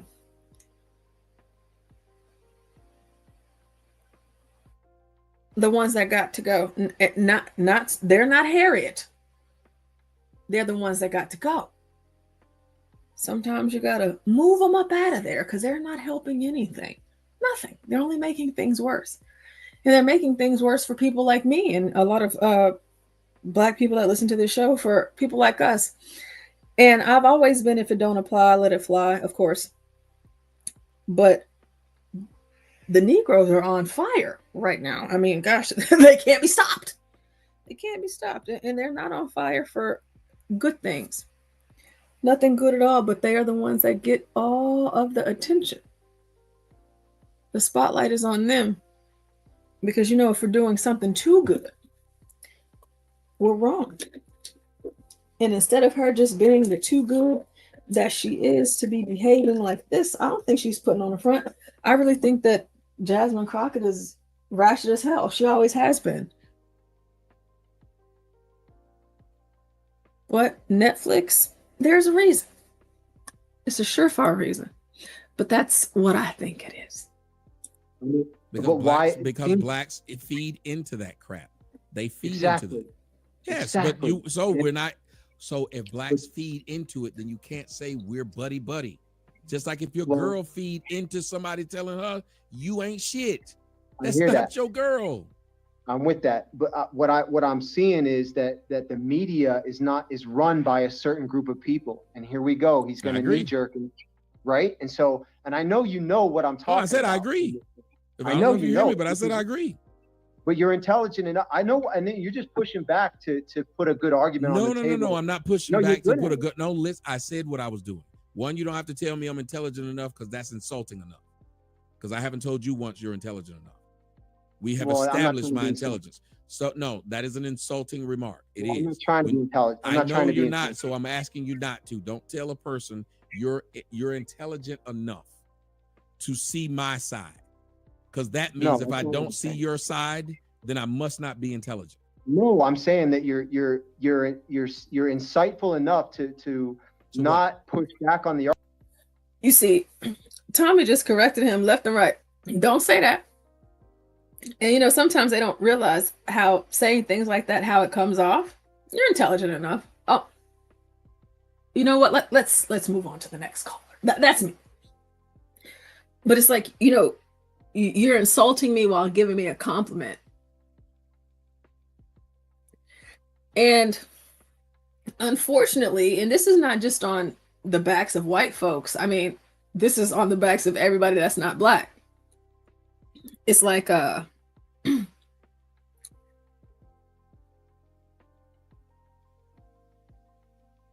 they expect us all to just be out here acting fool. You know, for the few of us that don't, yeah, okay, no, but they see what they see. And from seeing what they see, why would they want to spend any time around? I mean, I wouldn't. Matter of fact, I don't, and I'm black too, I don't. But you have those types of insults, those backhanded insults, and he doesn't see it that way. You're intelligent enough. Oh, okay. So you might not have meant it that way, but that's how I took it. That's how I took it. I didn't like that. I didn't like it. And now you're saying, okay, well, you're insightful enough. No, don't change it. Stand on what you said.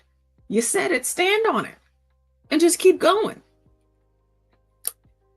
You got to get a backbone and hold on to it while you have it. You have to. Because Tommy ain't finna break. You think he finna be like, let me rephrase this or rewrite? No. I said what I said. And I meant what I said. So go ahead.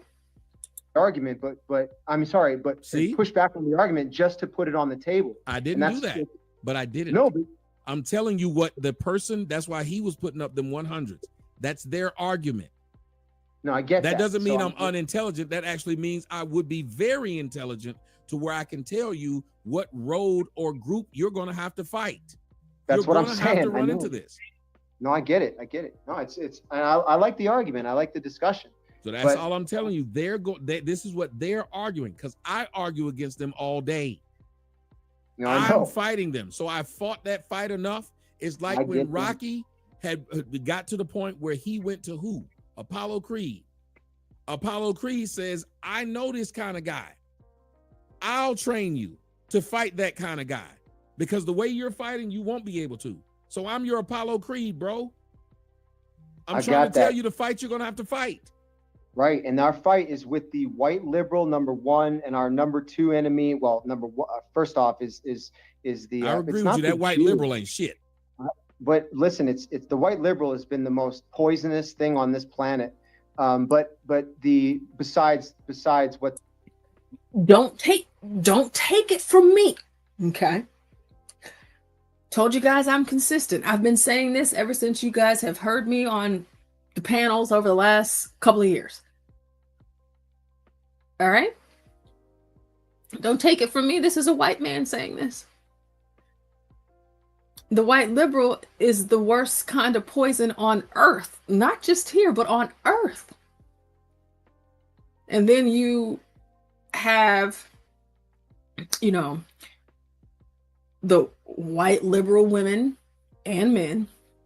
You have the black liberals, and they say the most dangerous threat to America right now is the white, straight Christian man. That's the biggest threat. They've been saying it for years. Years and years. I've been saying it for years. No. In my opinion, again, I've been saying this, but the white man said it, the biggest threat to the world is white liberal women. Hey, I done told y'all. Give me 7 days. I won't need all 7. Give me 7 days. Just 7. And I'd get them all up out of here. Every last one of them. I'd get the Texas Rangers, Border Patrol, the dogs. I'm getting them all. We're going to sniff them out. Yes, we're going to get them all. But none of that matters at all. As long as white men, I put this on you, as long as you continue to allow your women to run amok. Yes, they shouldn't be worried about what's going on in my house. They shouldn't be. They shouldn't be worried about my black feelings. They're not black. It's not your business. You don't understand. You never will.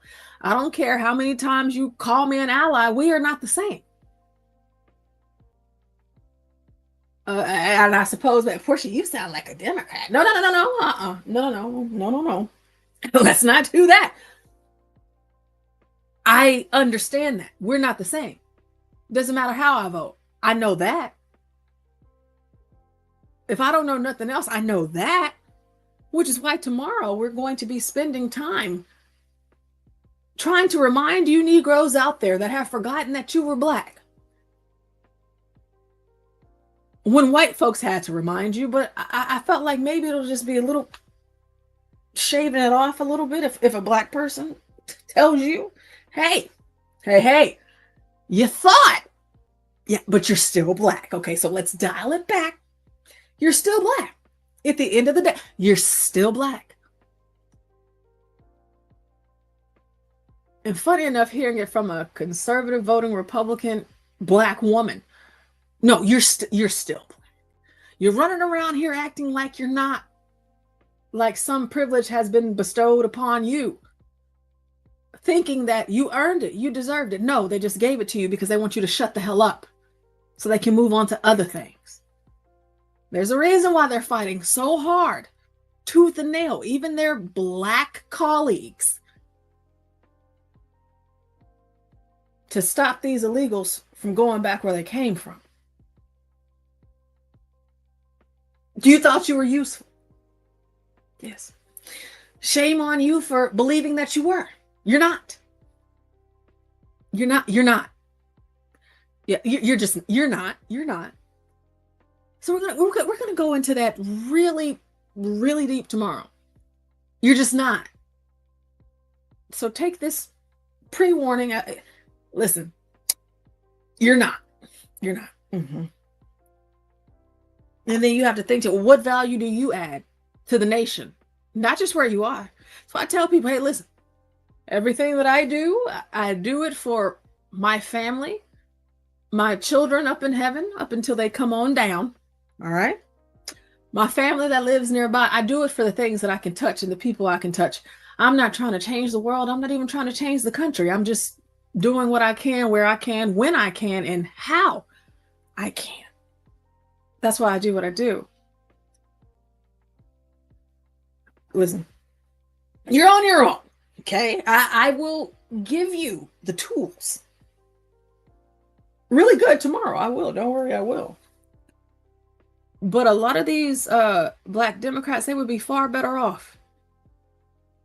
Instead of just talking about all of the horrible things that white men do to them and hold them down and hold them back, when white liberals, especially white liberal women, they've created a pathway for you. But you think that they're your allies. They tell you to kill your babies. They're not killing theirs. They tell you to hell with black men. They're only worthy. Look at them when they're getting shot dead in the street. Let's tear your whole damn neighborhood up. Come on, let's go. You do it. And am I putting all of the fault, like just to say, hey, I don't want to make it seem like these people aren't accountable for their own actions. They are. But, you know, again, the white man's ice is always colder. And it's something very special to certain blacks that whenever white people are acknowledging whatever they call a plight,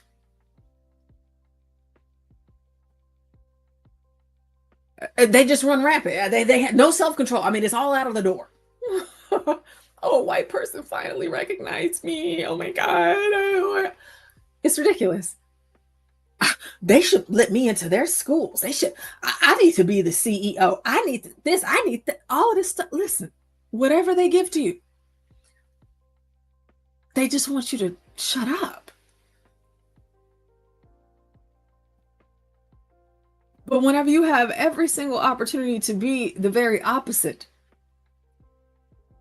of what blacks, not me, but what in the social media space, mainstream, what a lot of black people say are stereotypes. Instead of you being the opposite, you actually dive in head first.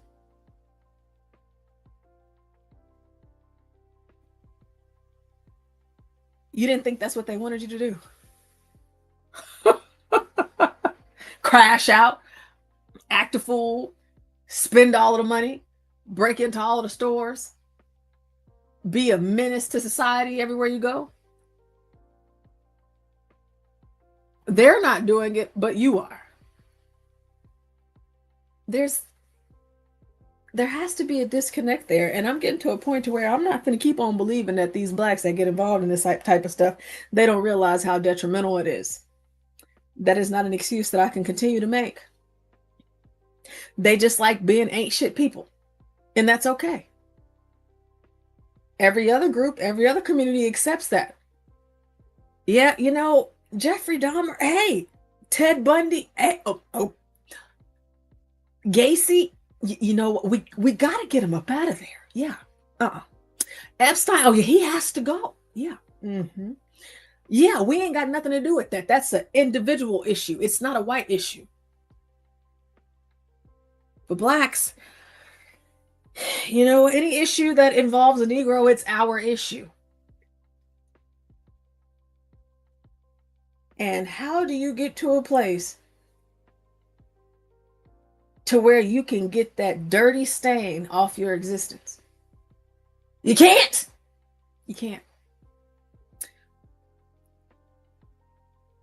So at best, all you can do is come and tune in to the Urban Landlord, where we have 6 different hosts. We have the Urban Landlord with John Galt, and y'all know how he is. He goes in. You have Gone Trucking with HB2N. You have Politicking with Portia with me. I just named 3 Negroes. We have Stanley versus the World. That's another Negro. We have Universal Jones, who has joined the team to be a part of the Morning Roast with John Galt and HB2N. And of course, we have our Asian Crack. Y'all know I'm the lady of the channel, and Crack, you know, he's really great and he always does everything right. And even whenever he gets on the panel, he doesn't interrupt you when you're speaking. That is a Negro issue that we're going to be working on in 2025. Well, let's do better. Let's do better. The Luciferians have done in controlling the Jews. But anyway, that's some deep research there that needs to be done before we can have that discussion. And I'm not saying you're not ready for that. But what I'm saying is that the audience isn't. And yeah, it goes back to bloodlines. He can't help himself. Controlling this thing in the central banks downstream from the Roman Empire. Yeah. And I know that's a difficult discussion. I know a lot of people are going to have a problem with that, but it's the reality. Well, hold on. Yeah. You got to understand. It looks good. I don't know if, again, you may not know who you're talking to. I was banned off of YouTube because I talked about these rabbis who were giving the oral circumcision to. Yeah. Okay, that's a little whoa. But it won't be this week.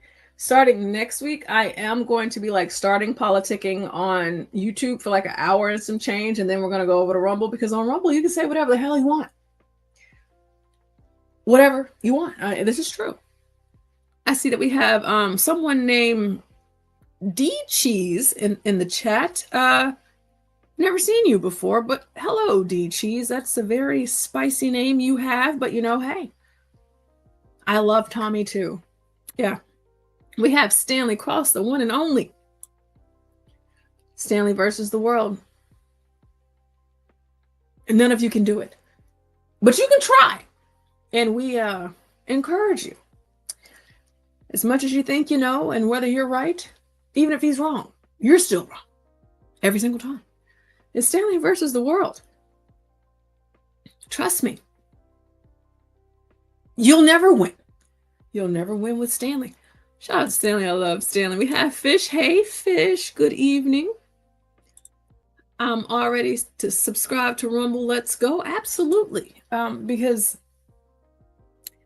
you know, you have to be a lot of politically correct here on you. You got to be PC.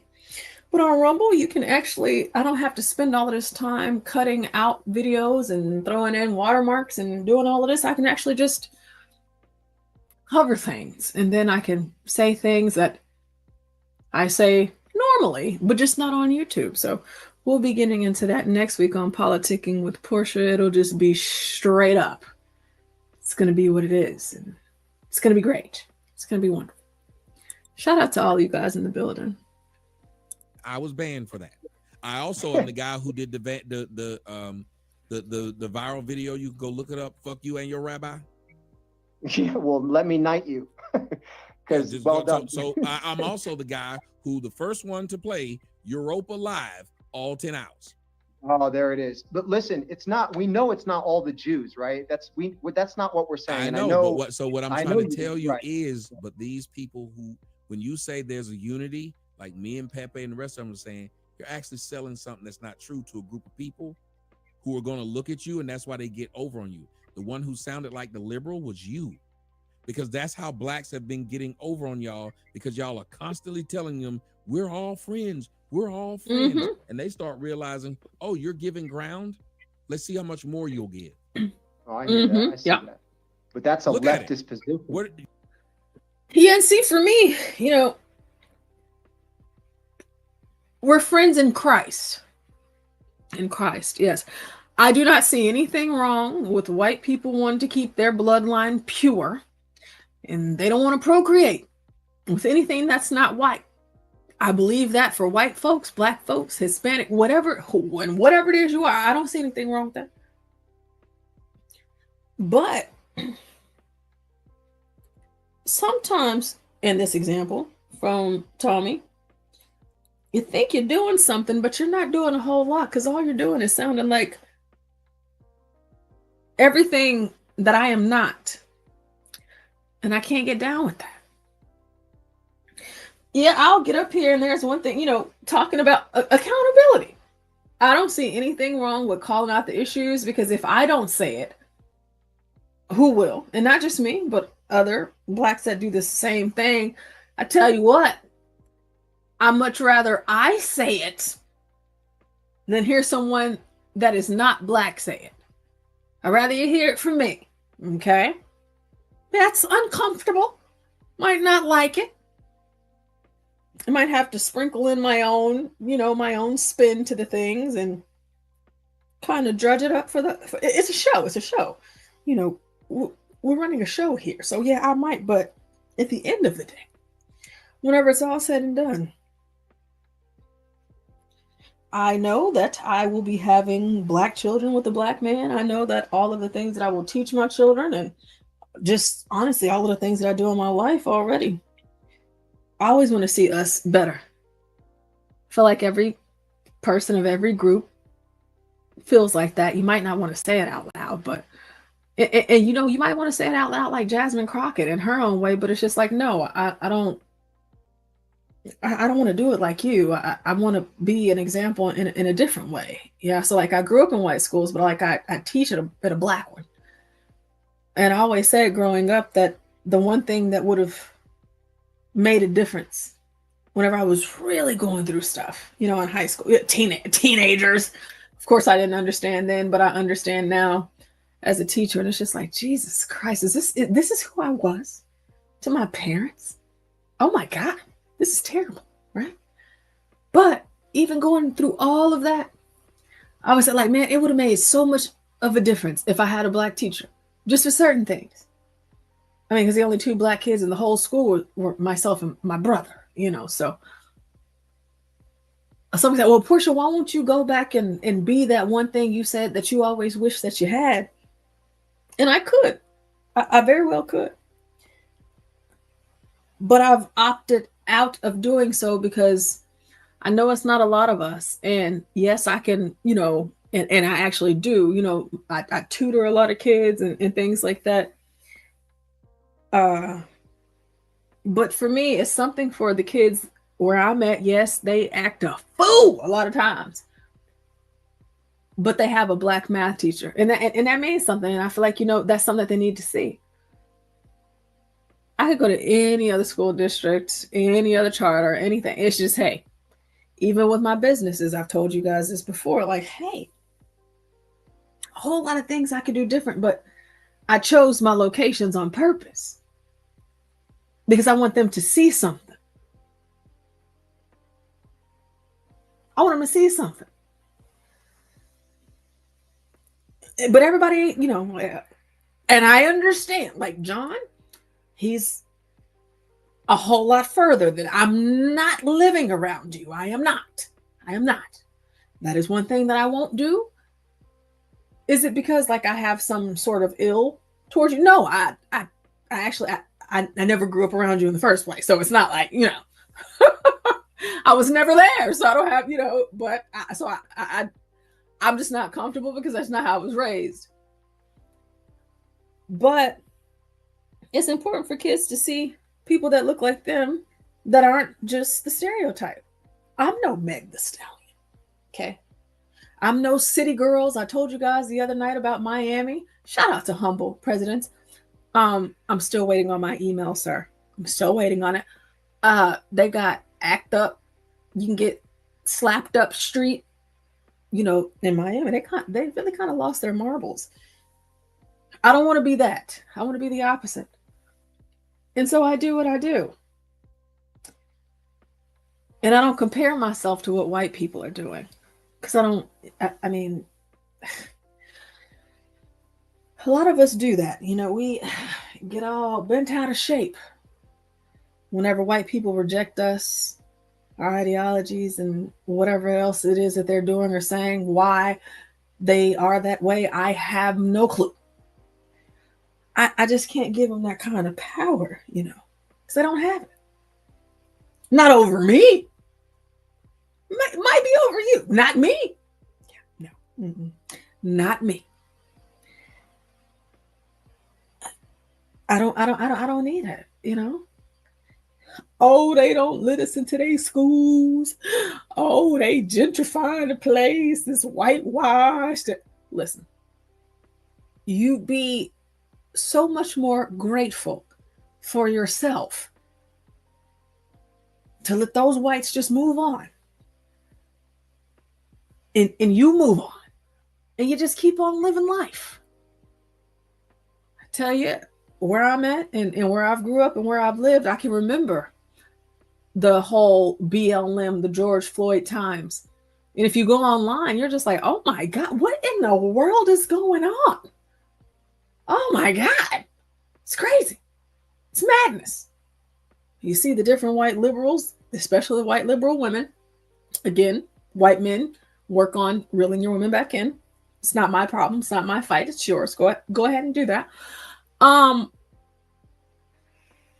it's like all of these white folks, and like you would really think, the allies, you would really think that in every single pocket, everywhere in the United States of America, they're just like, oh man, that George Floyd, that was a real sad story. Nope, I am at home, you know, getting up, leaving, heading out to try to get back to the main road, to get to the freeway, to get to the city and all that. Oh, listen, they got their boats, they at the gas station filling them up. They're going down to the lake, they're going fishing. It wasn't no shortage, especially where I'm at here in Texas. All the bars, the restaurants, everything, they're just living their lives. Yeah. You think that they're worried about you. They're not. Oh.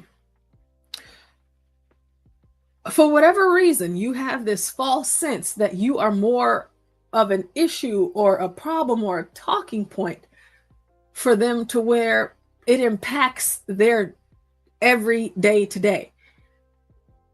You are foolish to think that. You're wildly foolish to think that.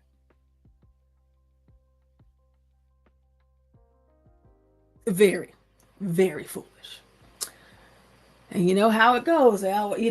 Black Republicans, they just want to get closer to white Republicans.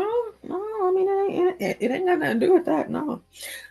I'm an American, so whatever Americans are in favor of, as it pertains to the Constitution, I am an American, so yeah, that's what matters to me. I don't need you to pander to me, though. I don't like that. I don't like that.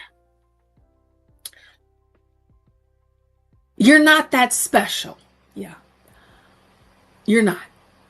Whenever they were able to toss out and wash their hands of the one black man that we can actually reach out and touch. And those of you that have heard me, y'all know I've said this, and I will always say this. Yes, I go to church. I'm a believer. Yes. But I've never seen God. I never been able to put my hands on him. I've never been able to do that. Like spiritually, yes, all in my heart, absolutely. Martin Luther King and all of these others, big time civil rights, all of them. I've never been able to reach out and touch them and look up what it is that they are doing right now today, and they have done it in my lifetime, or it's real for me. Okay, George Washington Carver, other black scientists, whatever. You can hear all of the history. You can get it all. For the first black of somethings. I'm not a brain surgeon. I'm not a neurosurgeon. And even whenever I was in medical school, that is not where I was headed. There's a black man out there that did something that no one else has done. No one else has done successfully what he did.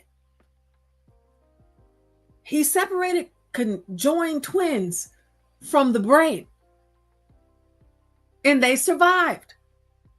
Nobody else had done that. I mean, hell, I figured back during that time, if I had to hang my hat on something, I would have hung it on that. I would have been proud of that. Yes, he's an American. That's an American feat.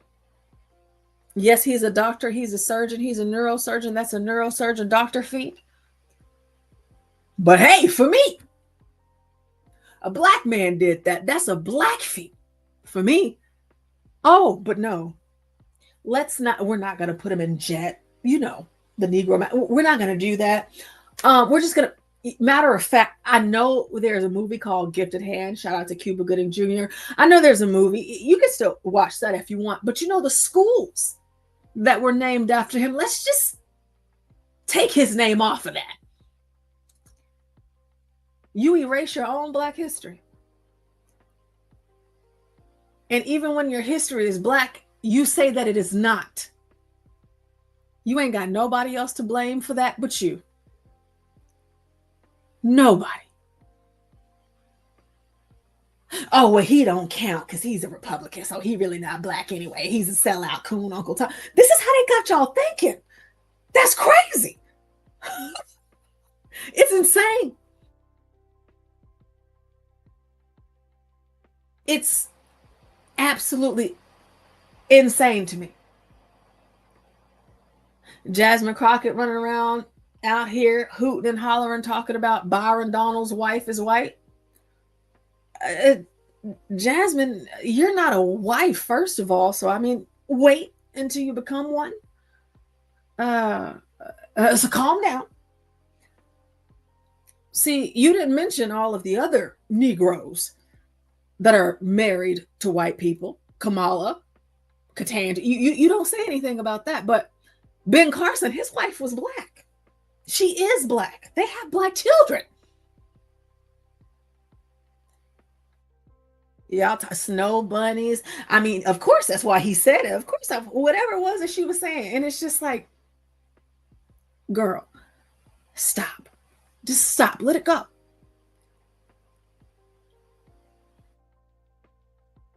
So whenever you have a standard that no one else has met, Ben Carson, when you have a standard that no one else has met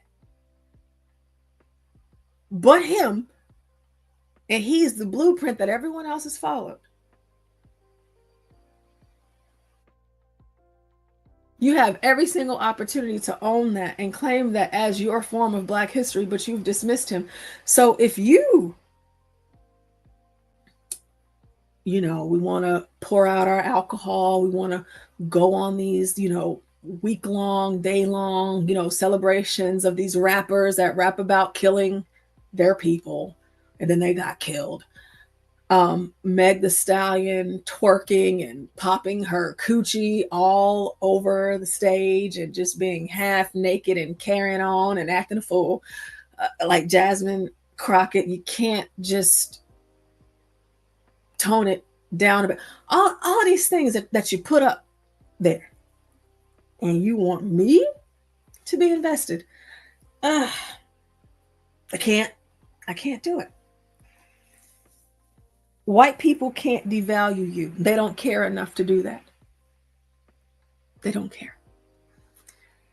It's been this thing with Brave for the last few days. Be brave and think. Hey, listen. Do what you want. I don't lose any sleep at night no more than he does. I can't give him that. I can't give him that.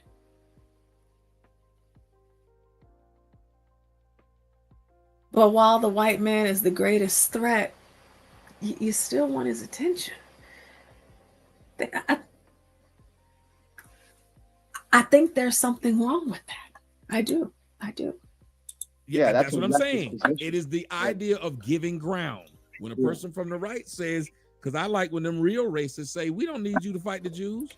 Yeah. When we get through with the Jews, we coming for you. At least I respect when they say that. Yeah. I'm so sorry. Yeah. I'm so sorry. We got Solid Snake in the building. Hey, Solid Snake. I haven't heard your voice in some time, Snake. I got to hear 12th Man earlier, but you and 12th Man, we've got to check in. You guys got to make sure you call in. It's 7 days in a week. Give us 4. Stanley might kick you off. All right. But try during someone else's show, and sometimes Stanley's generous and he'll let you up, But call in.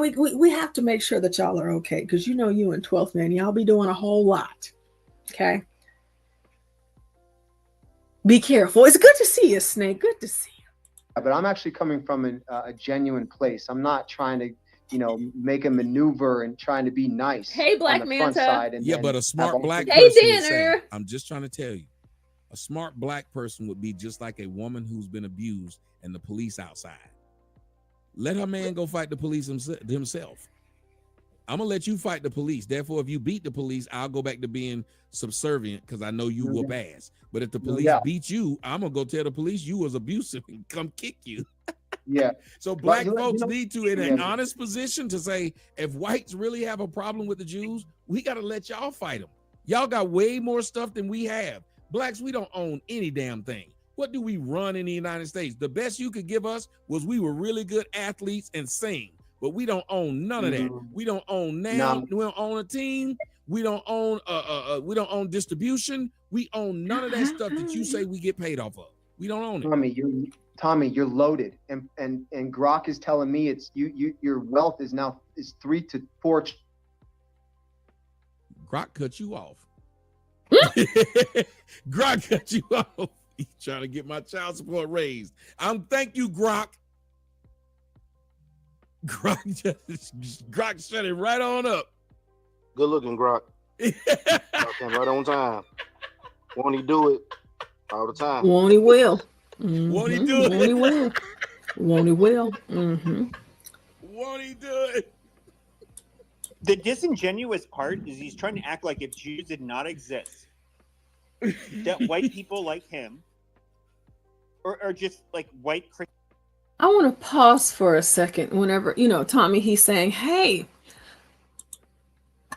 I mean, this is, yeah, like y'all are white or whatever, like the Jews, whatever. Like for me, whenever I see Ben Shapiro, I just see a white guy. That's what I see. And whenever I think about the Nazis and all of that, I just think to myself, that ain't got nothing to do with me. Nothing. Mm-hmm. Not a thing. I don't know if it's because like Black people like attention, they want this whole thing where it's like, hey, look at me. Hey, look at me. That's what I felt whenever I saw this video of the so-called Nazis coming to a very well understood Negro neighborhood with Nazi flags. And the Blacks got so upset. They got so upset. They went out there, ran them off, whatever. They all out in the streets, just talking about it. They're so bothered by it. And I'm just like, well, damn. I mean, I don't know what I missed. I thought it was I thought it was the Jews. Are you a Jew?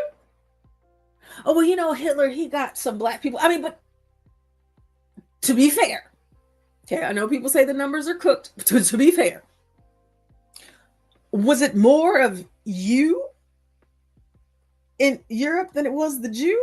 Listen, it's not my problem. Black people are so reactionary. So for me, it's everything triggers you. You go crazy over everything. My mom, my parents, they've always said silence is the best medicine. And I know someone said it first, which is fine. Just ignore them. There is something so beautiful about exercising the right of being unbothered. Y'all just keep on letting them know what makes you sweat. Yeah. What triggers you? What you decide to get up out the house and go protest for? You know what I say? If you got enough time to protest, you got enough time to go to work. Go to work. Go get a job. Yes, go get a job. Mm-hmm. A job. Go and get one. You're so bothered by what? Who cares? They hanging flags off a freeway. They all in your house, walking by your house, stepping on your property. They ain't doing none of that. But a lot of weak-minded Negroes, they can't help themselves. They can't. Let me make sure this white man see me. They gonna have to see me. For what? See you for what? You have the audacity to gather your fellow Negroes and protest some flags. Cloth that y'all set on, a piece of cloth. But y'all don't seem to manage to gather groups largely like this whenever the 2-month-old newborn baby was in the car that her mother and father were driving, and some loose bullet went through that baby's head. You just don't see it. The preservation of your own community, you just don't see it.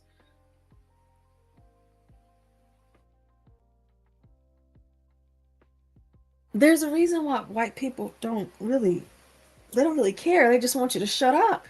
It's because you don't care. You don't. Joe Biden already told y'all about them Hispanics. He said, well, yeah, they're more prone to change than you Negroes. Y'all just be doing the same thing. So I got something for you. I'm going to show you better than I can tell you. Go ahead and open up these borders, and we're going to bring them right on in. We're going to bring them in, and you know where we're going to put them? We're going to put them in what? Your neighborhood. That's what we're going to do. We're going to put them in your neighborhood. We are, yes. And there's going to be days. It's going to be days where the school is going to be closed because we have to house them. I don't know what you're teaching your kids and how smart they are and how well they're doing, but I see the numbers. And like in Oregon today, they just ruled that mathematics and science is just too tough for the Negro. So they're going to get rid of it for them. Not for the white kids, not for the Asian kids, but for you. Okay. Where's the outrage? Where's the protest? No, they need math. Yeah, they do. They do. So they can be better than you, and they can have good credit scores, and they can be better about their money and things like that. Math goes a long way. You use it forever. It never goes away. But hey, I mean, some Nazis. What do I say? Go off. Hate has no place in Cincinnati, and we, all minority groups, are all standing together, and we need to stand together to prevent this from happening in the future. Outrage off of... I want to point out that white woman, whenever the Jews finally came out, that there was no crowd, there was no mob of people. It was just them. Okay? Nobody else was there. It was just them. Don't get it twisted. I'm just going to come out and say something. I'm going to keep it short and sweet, and then I'm going to go back home. Yeah. They might be coming back. I don't want to be involved in no riffraff, but we're going to keep it. But pay attention to what it looks like whenever the black folks are on the TV screen. If I hadn't said it today, I'm going to tell you Negroes right now, if anything crazy happens where you are, and you so happen to be approached by a reporter, you know yourselves. I know myself. But if you're like a Solid Snake, I love you, but Solid Snake needs to say no comment. No comment. Okay? No comment. Just walk away. Don't say nothing. Just walk away. Unfortunately, a lot of Negroes don't do that. They stay and, they say what they say. And it's just like, gosh, if only you can put forward, and not saying that Snake is not the best of us. Snake is wonderful, and he has so many incredible talking points, and yeah, he'd be yelling and screaming and stuff, so you can't always hear him. But it's not because Snake don't know what he's talking about. It's just like, Snake, you got to tone it down just a little. Okay, you got to tone it down a little. Everybody is not a Negro, and they don't understand. You got to tone it down just a bit. And if you have to do these sorts of things, you probably need to say no comment. Right? No comment. We're gonna practice the art of no comment in 2025. You Negroes, we're going to do it. I-75, where some flags displaying swastikas and hate speech were hung over the interstate today. About a dozen or so people. Yeah, about that many. You just heard from the CEO of the Jewish Federation in Cincinnati reacting to not only the hateful display, but also the nearby residents of Edendale and Lincoln Heights who showed up to protest the neo-Nazi demonstration. Brady Williams is live after talking with people that live there. Fish. Yeah, so by the time we showed up, there was a Jeep that was smashed to bits right about here in the parking lot. And we're told that was because there was a lot of anger over what they saw on the bridge. Snake, we love you, but no comment. There's special places in the news for Snake. And I just say what we're hearing right now. He said there's a vehicle, the windows were smashed up because they were angry. That's when Snake comes and says, I don't know what the hell wrong with these motherfuckers. They came out here. They all mad and upset. I don't know what they think it was. They were some Nazi flags. Hitler ain't had nothing to do with us. Why you gonna tear up somebody's car? That's a car. It's good. You can drive that. Why would you do that? Does somebody need that to go to work? What the hell wrong with them? Snake, that's where you come in. Yeah? Because your passion it speaks to a larger audience. But in instances like this, whenever it's like, okay, let's really get in depth, that's whenever Snake says no comment. But for instances like that, yes, Snake, you are more than welcome. And I know that you would do a fine job, Snake. Parking lot, and we're told that was because there was a lot of anger over what they saw on the bridge just over there. They saw hatred and they saw racism, and they say that there was a lot of hurt over what they saw here. Tried to elevate myself and hold myself to the level of responsibility and accountability and charity and business ownership that I could be proud of. And I got to stop at a stop sign and somebody called me the N-word. Eric Ruffin stared down a group of... And you see, and this is another component. I be in the shadows here lately, but there's a lot of talk about Black women quite often, all the time on the panel. And it's just, I hear you. They don't support Black men. They don't do this Black men. They hate Black men. They want to see them dead in the street. And I'm just like, well, God dog. I mean, accountability, yeah, we can have it. But I mean, I'm a Black woman and I support all of the Black men that I work with. I'm always here. Okay, I am. Not just y'all, but not just here in the online space, just in real life, period. Yeah, like, no, I'm all of that. So again, if it don't apply, let it fly. But what I need y'all to understand is that as much as these red pill conversations go, and oh, the Black woman this and oh, the Black woman that, God made y'all first. He did. And he did. And he made you of the earth. He did that. But he said, we done made all of these animals, Adam. We've named them. We've done that. And they all have somebody. You shouldn't be alone. Just trust me, lay down really quick. Just lay down. It's going to hurt, but don't think about it. Okay. I'm going to take something from you that you need to survive. I'm going to take it. But you got to trust me. You're going to survive. You're going to be okay. But in order for me to create her, I have to take her from you. You see, you are of the earth, Adam. You are her head. You need her, though.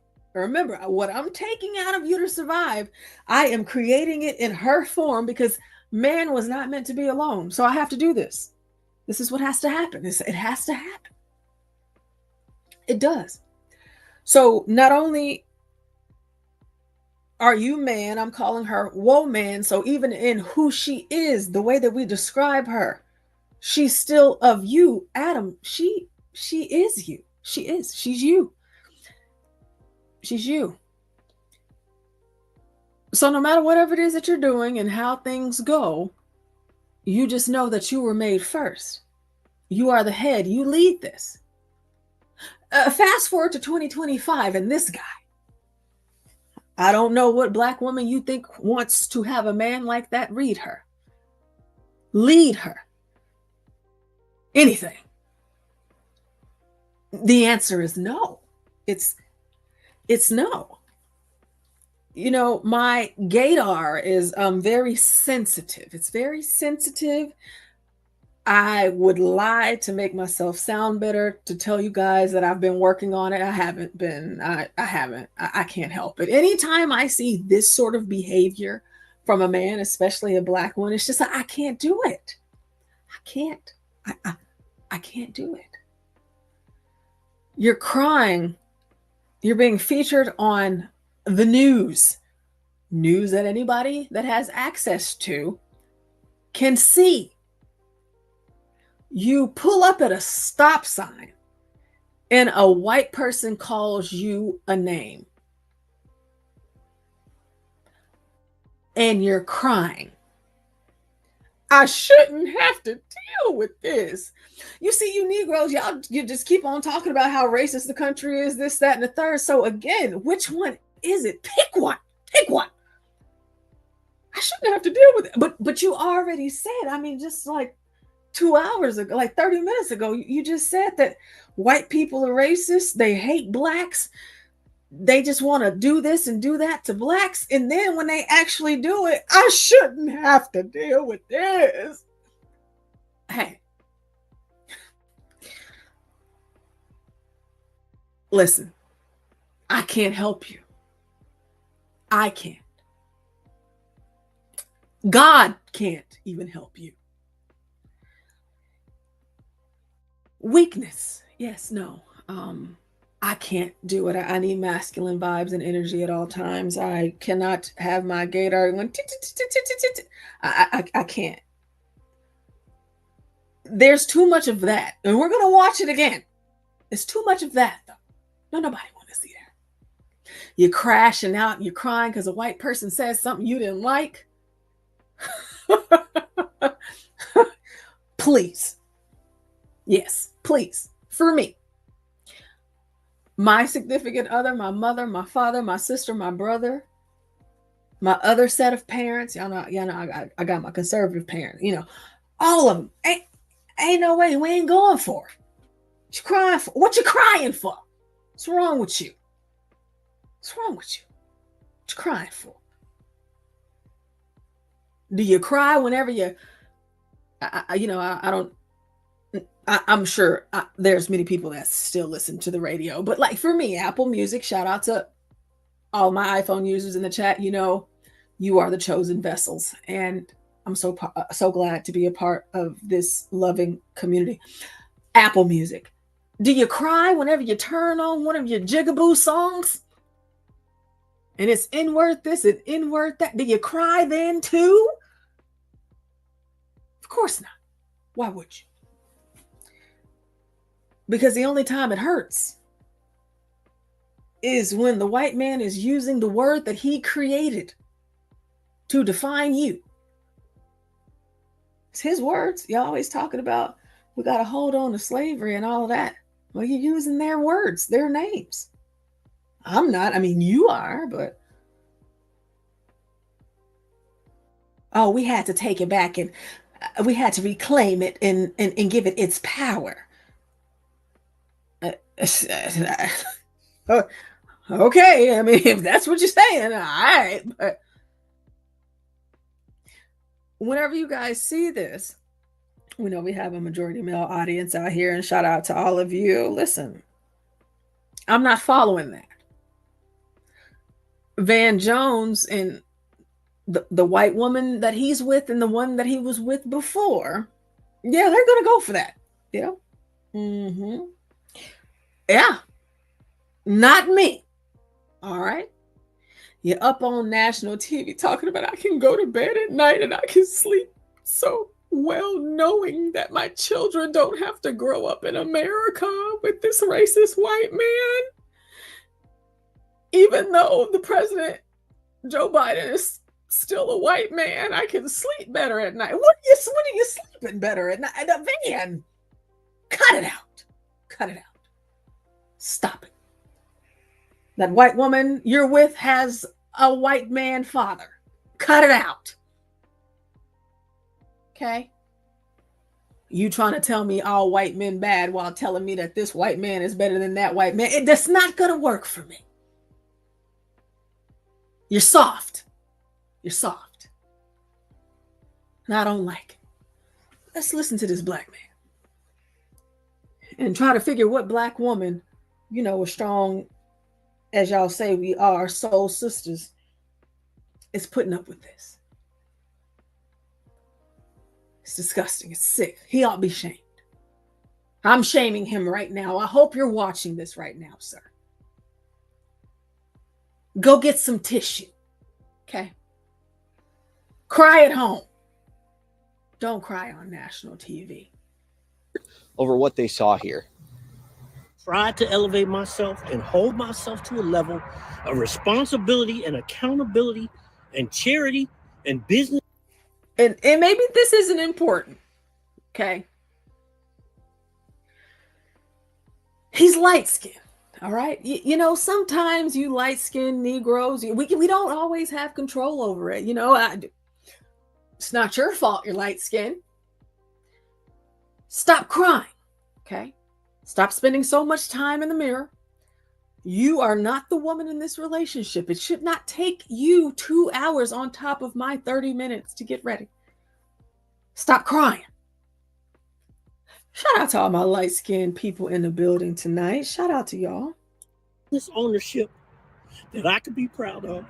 And I got to stop at a stop sign and somebody called me the N-word. Eric Ruffin. So you're not proud of what you've done because a white man called you the N-word? Mr. Sir, I think his name was Eric. Sir. You have more than your ancestors, sir. Way more. And they wasn't just calling them the N-word. They were doing a whole lot more. A whole lot more than that. Yeah. A whole lot. A whole lot more than that. You tried to run. Let me catch that foot. Give it to me. It's mine now. I have to decide if I'm going to feed it to the dogs or feed it to the damn pigs that eat everything. And once it's time to slaughter that pig up, we're going to give you the intestines, of that pig whose black Negro running foot that he ate. But you going to eat this. Yeah. Cutting off hands, whipping you blind, tying you up to trees.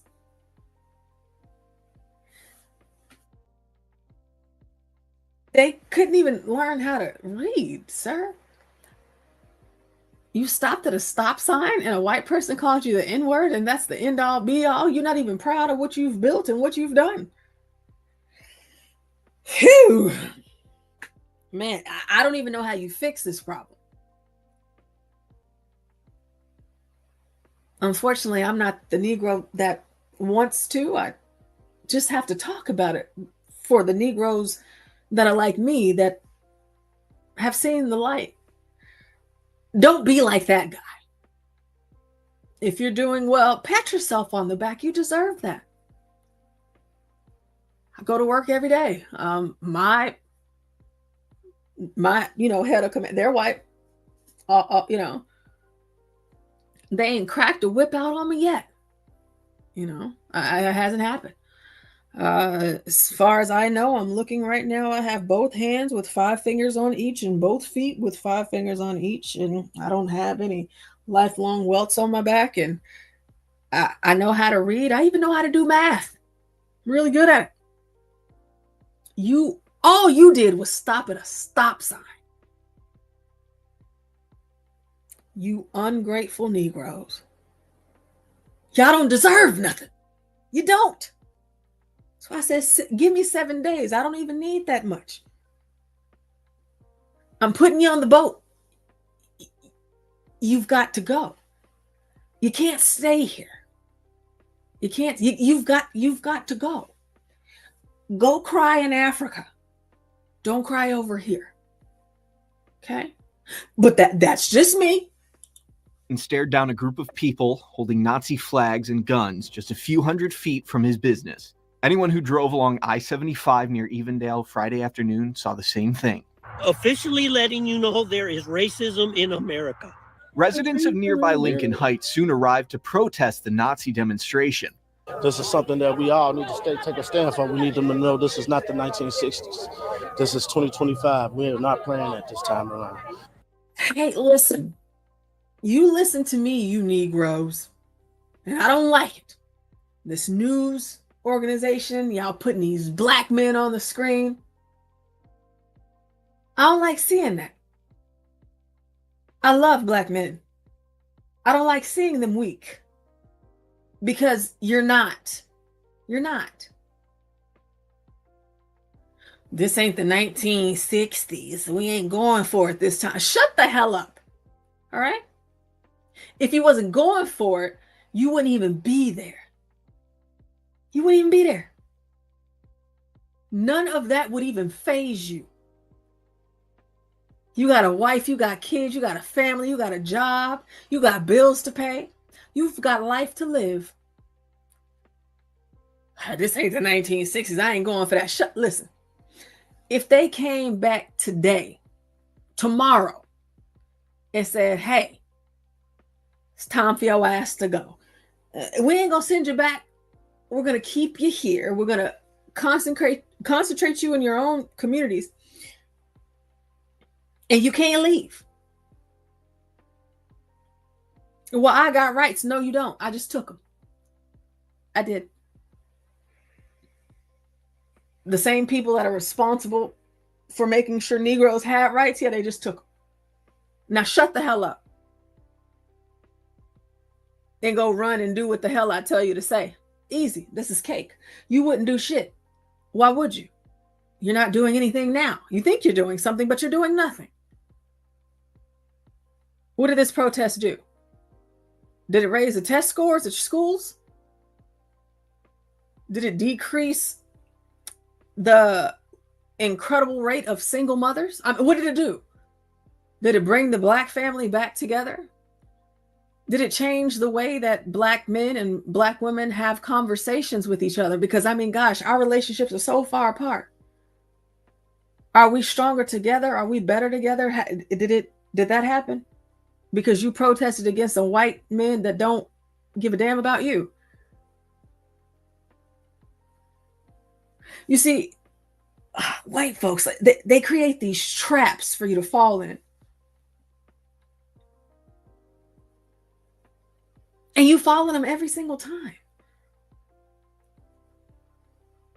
Every single time you get the opportunity to do the exact opposite of what they already believe you to do and believe you to be. You fall into that shit every time.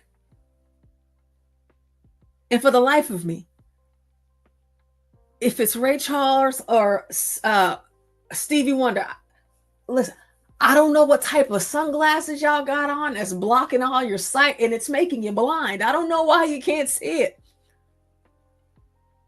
Like I said about Jasmine Crockett, the only thing that she should be asking is why are they giving me so much range? Why are they having me on all of these publications? Why are they not beeping out and blurting out what it is that I say? Why is it that they keep on inviting me to event, all outside of what I do as my job as a congresswoman? Why are they giving me so much airtime? Why are they doing this? But you don't ask those questions. See, that's the first question I ask, even whenever I get invited to go speak to the white folks in the Republican Party. Why now? What's going on? What is this event? No, I need all of the details. Okay. This and this. I'm going all through it, and I'm running everything through my mind. Just because I get invited, it doesn't mean I always say yes. I need you to understand that. That doesn't mean that I always say yes. I don't care how Republican I vote, how conservative I am.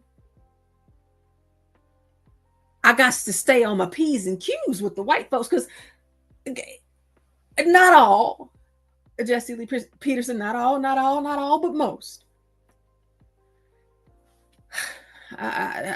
Why? Because I don't know what your intentions are. But I know what you're capable of. And so what I have to do is I have to look out for me. How might this reflect on my character? How might this reflect on the organization that I am a part of? How might this reflect on this? And why is it this? Why is it that? Don't even be asking these questions. Y'all just jump in head first.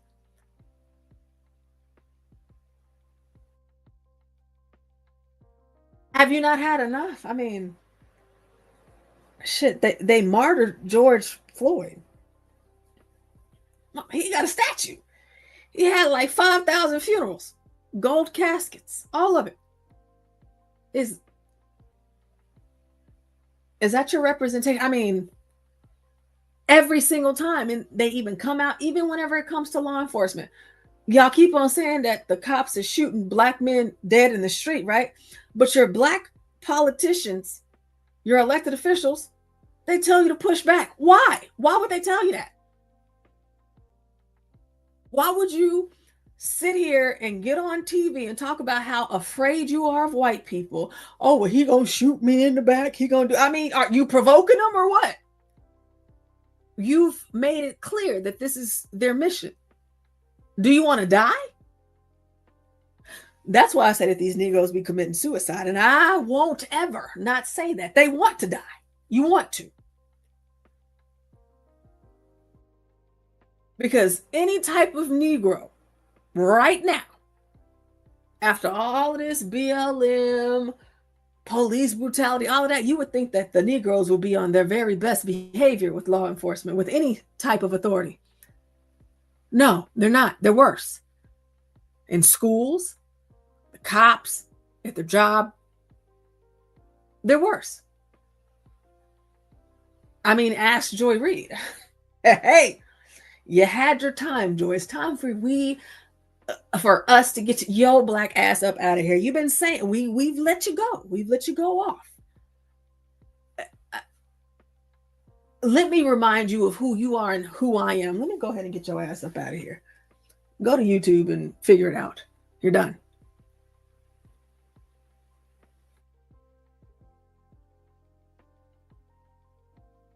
You would suck at being a hunter.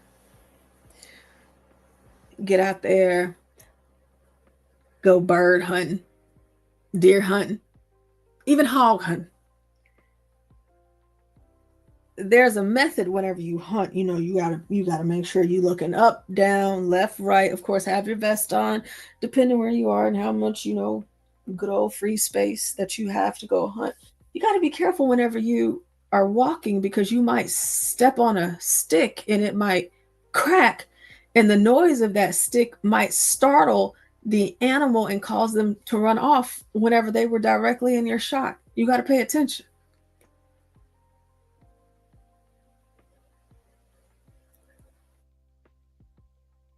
But a lot of Black America hasn't gotten that yet.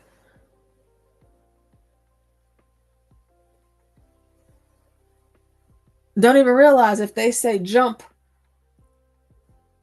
your ass is Usain Bolting to jump from the bridge that they tell you to.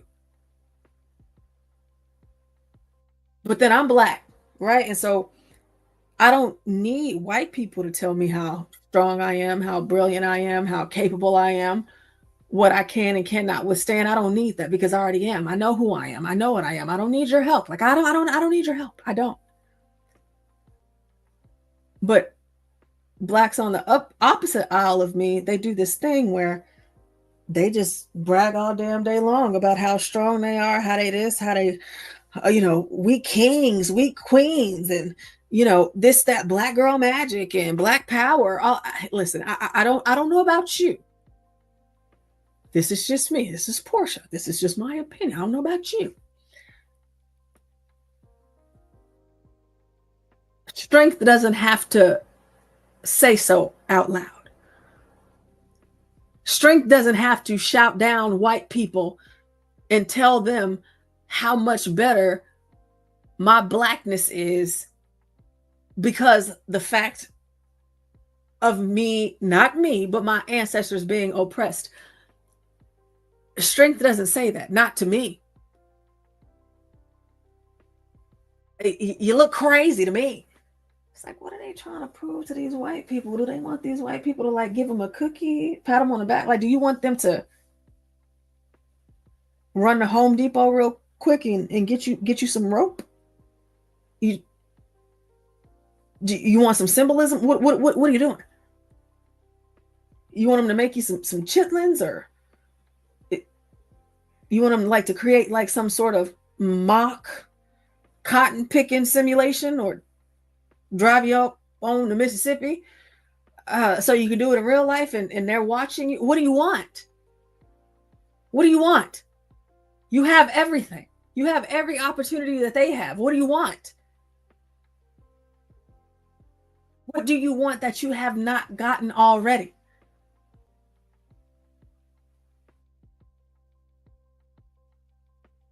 There is no Black power and weakness. This is not Black power at all. It's Black weakness.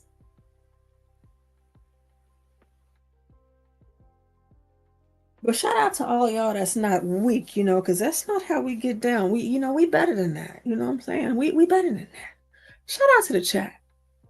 We're told the people on the bridge came and went in a U-Haul, leaving shortly after locals arrived. Evendale police released a statement that the demonstration, while offensive, was...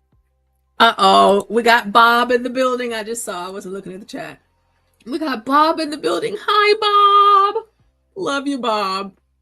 You're so great, Bob. Bob is the best. It's Bob, everybody. And we have got Lionel in the building. Shout out to Lionel. Lionel, how are you? It is always so good seeing you. And, you know, to the point, I'm not talking about weak Negroes. I ain't talking to y'all. Y'all ain't weak. But we do have the best pilot in the world in the building. Bob, he'll fly you as a black man, but he won't let a black man fly him. Shout out to Bob. We love you, Bob.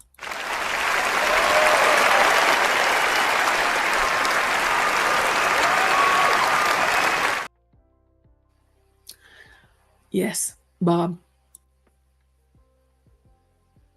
He's not a DEI hire. Maybe he was. He wasn't a DEI hire. Shout out to Bob. Legal. Protesters took issue with that response. You're allowed to have a protest, but where's your permit? Where's your permission? And then inciting hate, calling people niggas. That's not right. When Fox 9... Yeah, another black man. I'm going to keep on every time. I'm always hit and I'm not going to miss. Well, these black women, they out of control. They this and that. They don't respect the black man. Oh my gosh, the black man is black. Listen. What am I supposed to do with this? The hell he got on his head? Okay? Calling people in. What are we doing? What? Well, I ain't finna let nobody disrespect me. Are you? Are you an N-word? Are you? See, because last time I checked, my name was Portia. That ain't my name. If he say it, I ain't even paying attention because he ain't talking to me. He ain't talking to me. My name is Portia. Yes, that's my name. Oh, so you just made that name your own. And mind you, there is so much power in a name. It is. That is you. That is your blueprint. That is your everything. I always tell my kids this as a teacher. You know, first few weeks of school, don't call me Miss. You are going to call me Miss and my last name. We're going to do this right. But I'm going to make sure that I know every last one of y'all's names. I've been doing this for years. And I always explain to my kids why their name is so important and whatever it was that their parents went through to pick it.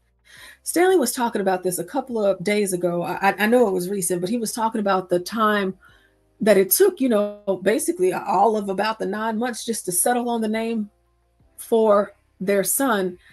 And Stanley said he always wanted a daughter, and he said the name Dahlia. Dahlia, that was the name. He said his wife was like, absolutely not. But like Stanley said, that is the name. Okay.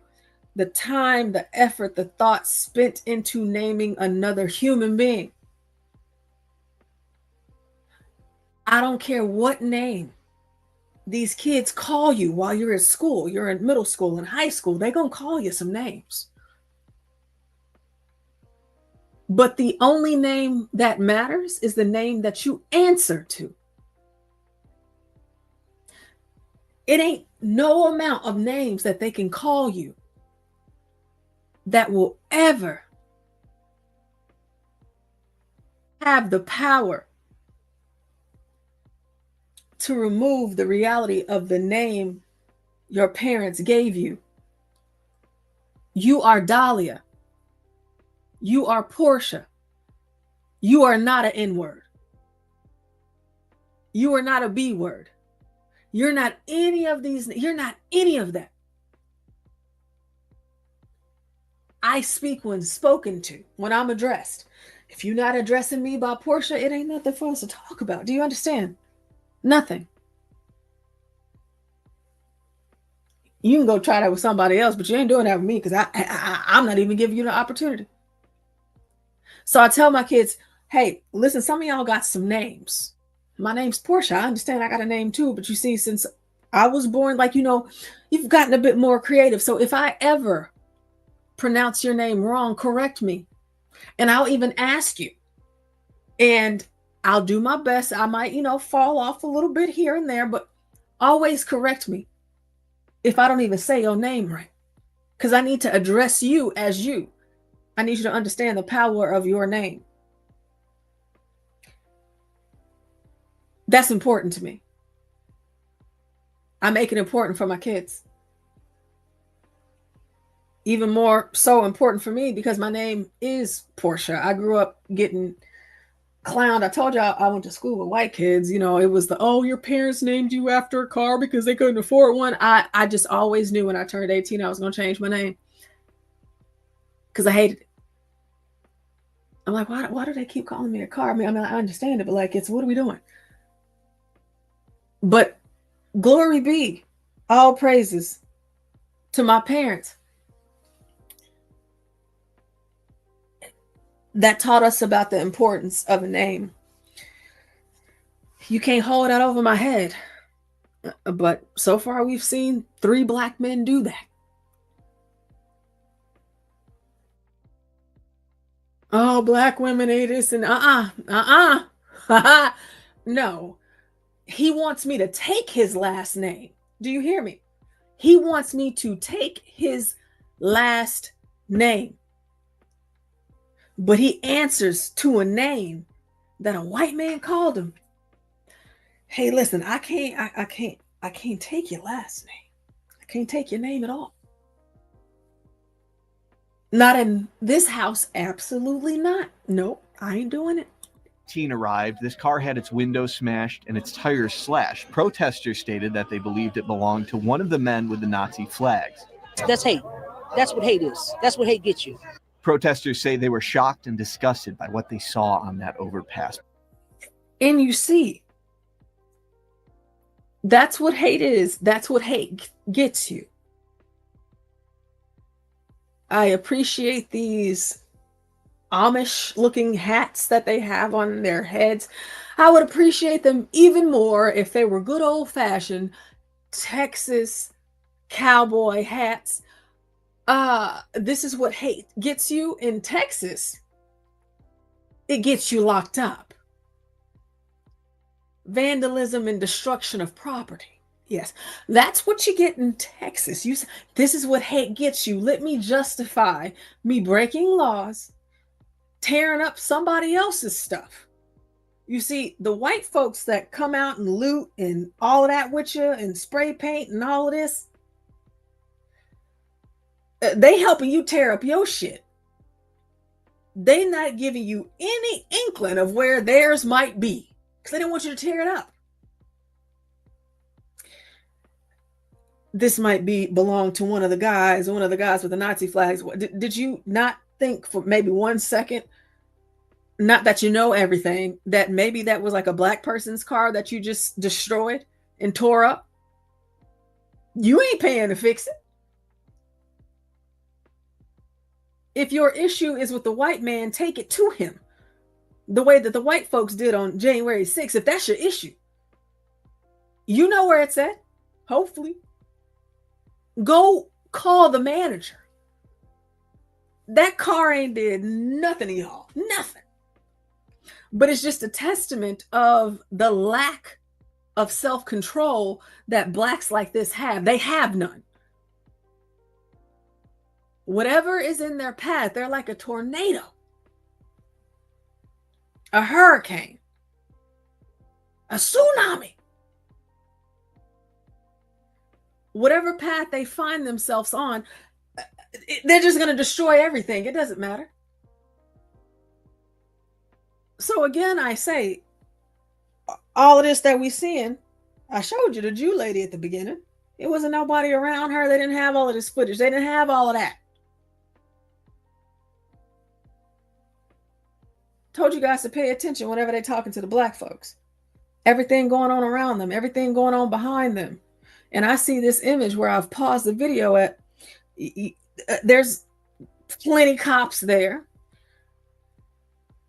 I am a Texan, but I've been to other states, and the one that comes to mind right now is Baltimore. And I can remember many years ago driving, and this is whenever I was down in Kentucky, driving up to Maryland, going to Baltimore to see my family on the road. You know, I had to pee, and the closest thing to me was a Wendy's. It was a Wendy's. And I was like, okay, let me go inside, and I'm just going to use this restroom.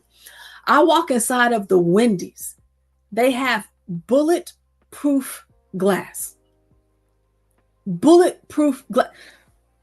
They can't touch you, make any type of physical contact with you at all. I go up to the counter after I tried to go to the restroom, and I saw that you had to pay $2.50.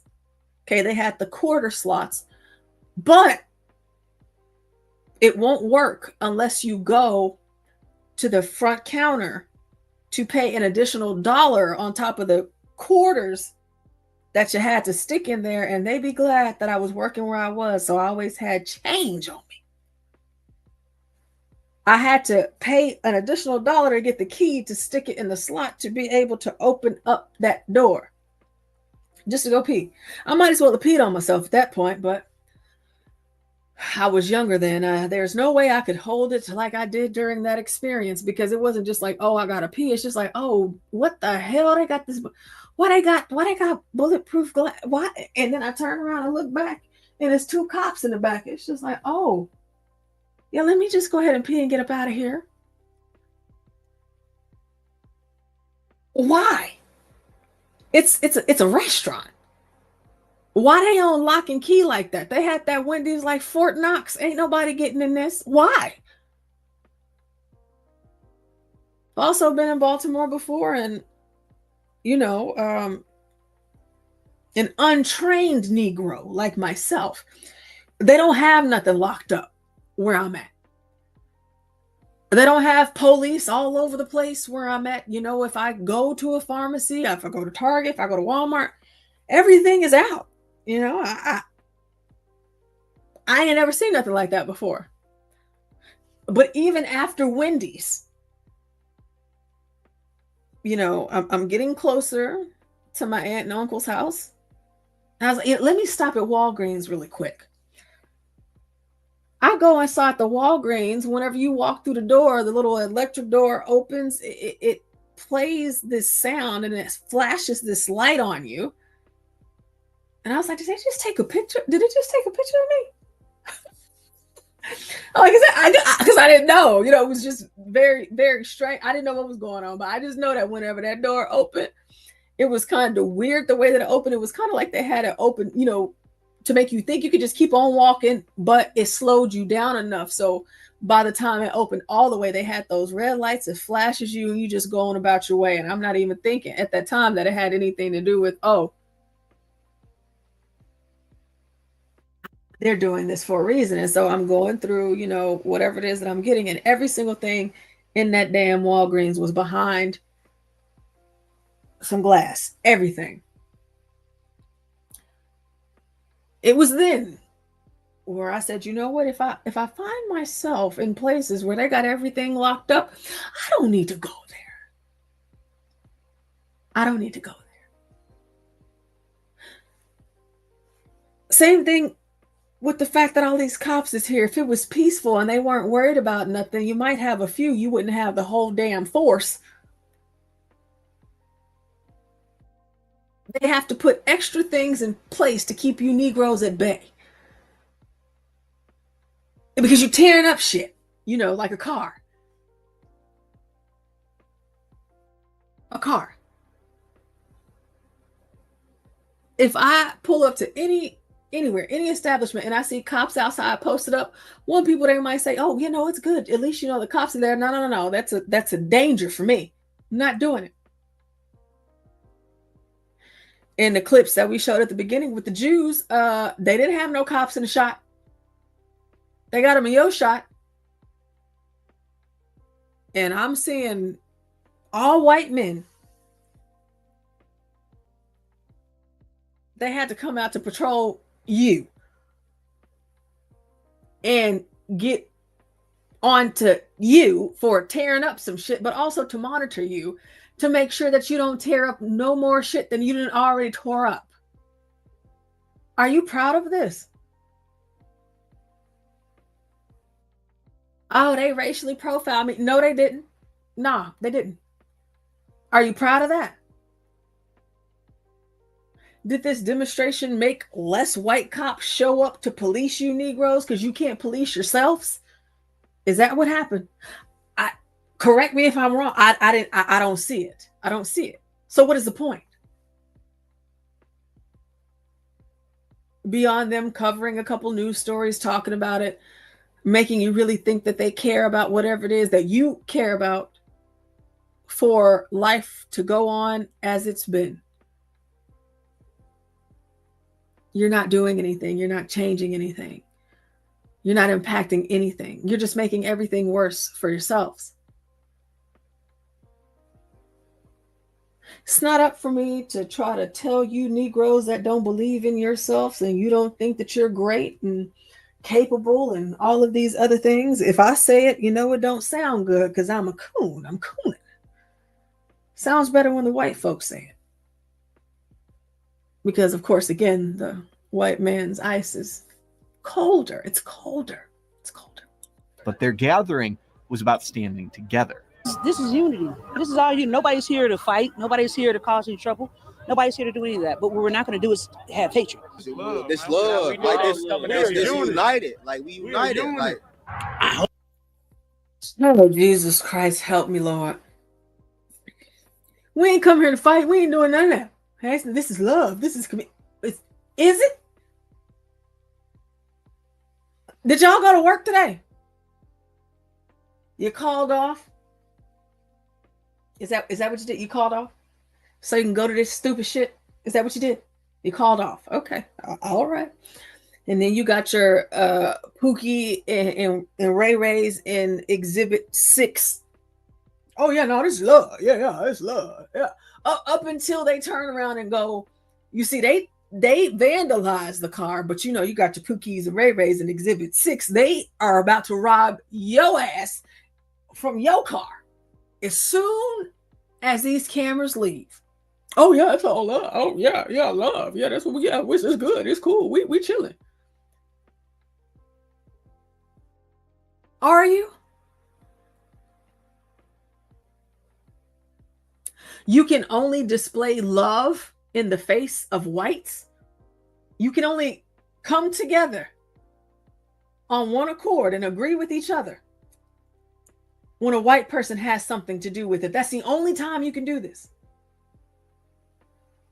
You guys would have to remind me of a time in my lifetime. Mind you guys, you know, I'll be 30 one day, just not today. However, in my lifetime,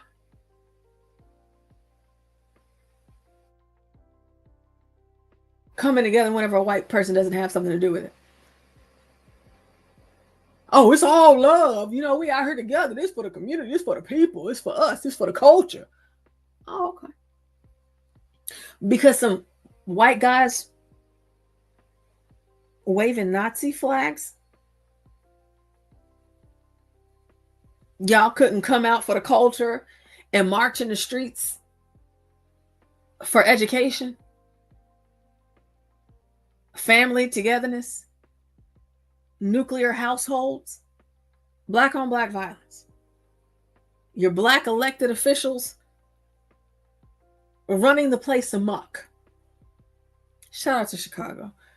But in this instance, what are we doing? What did you get? Did it impact all blacks in America? I'm black.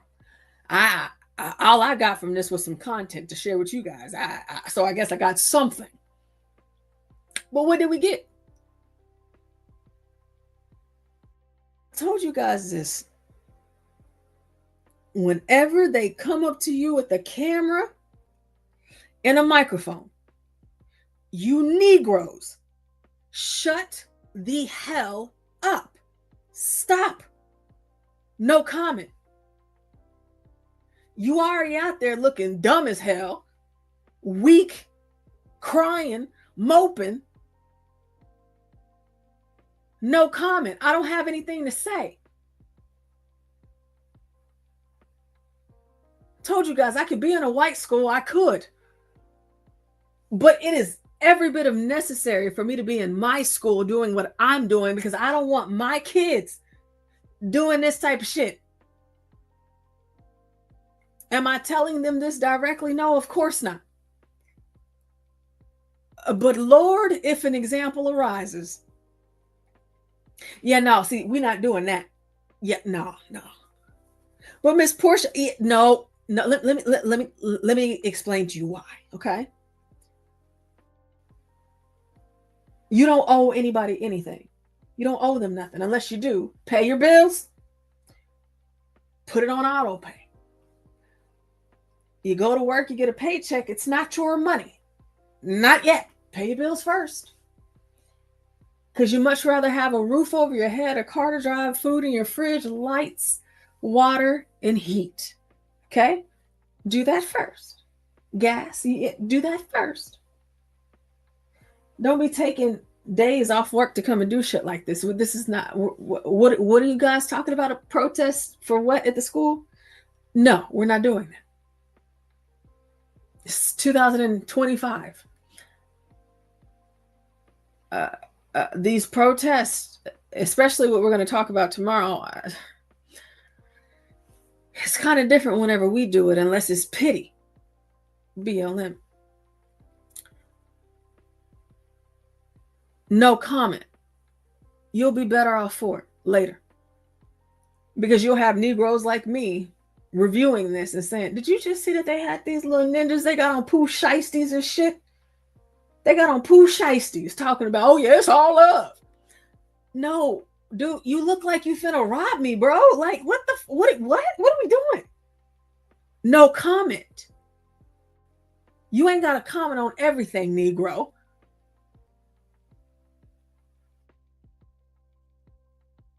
Y'all always giving out the blueprint.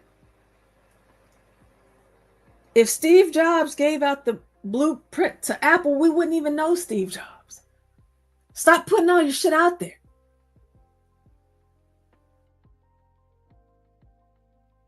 You so happy, you so black, you so proud. Just be proud and carry on.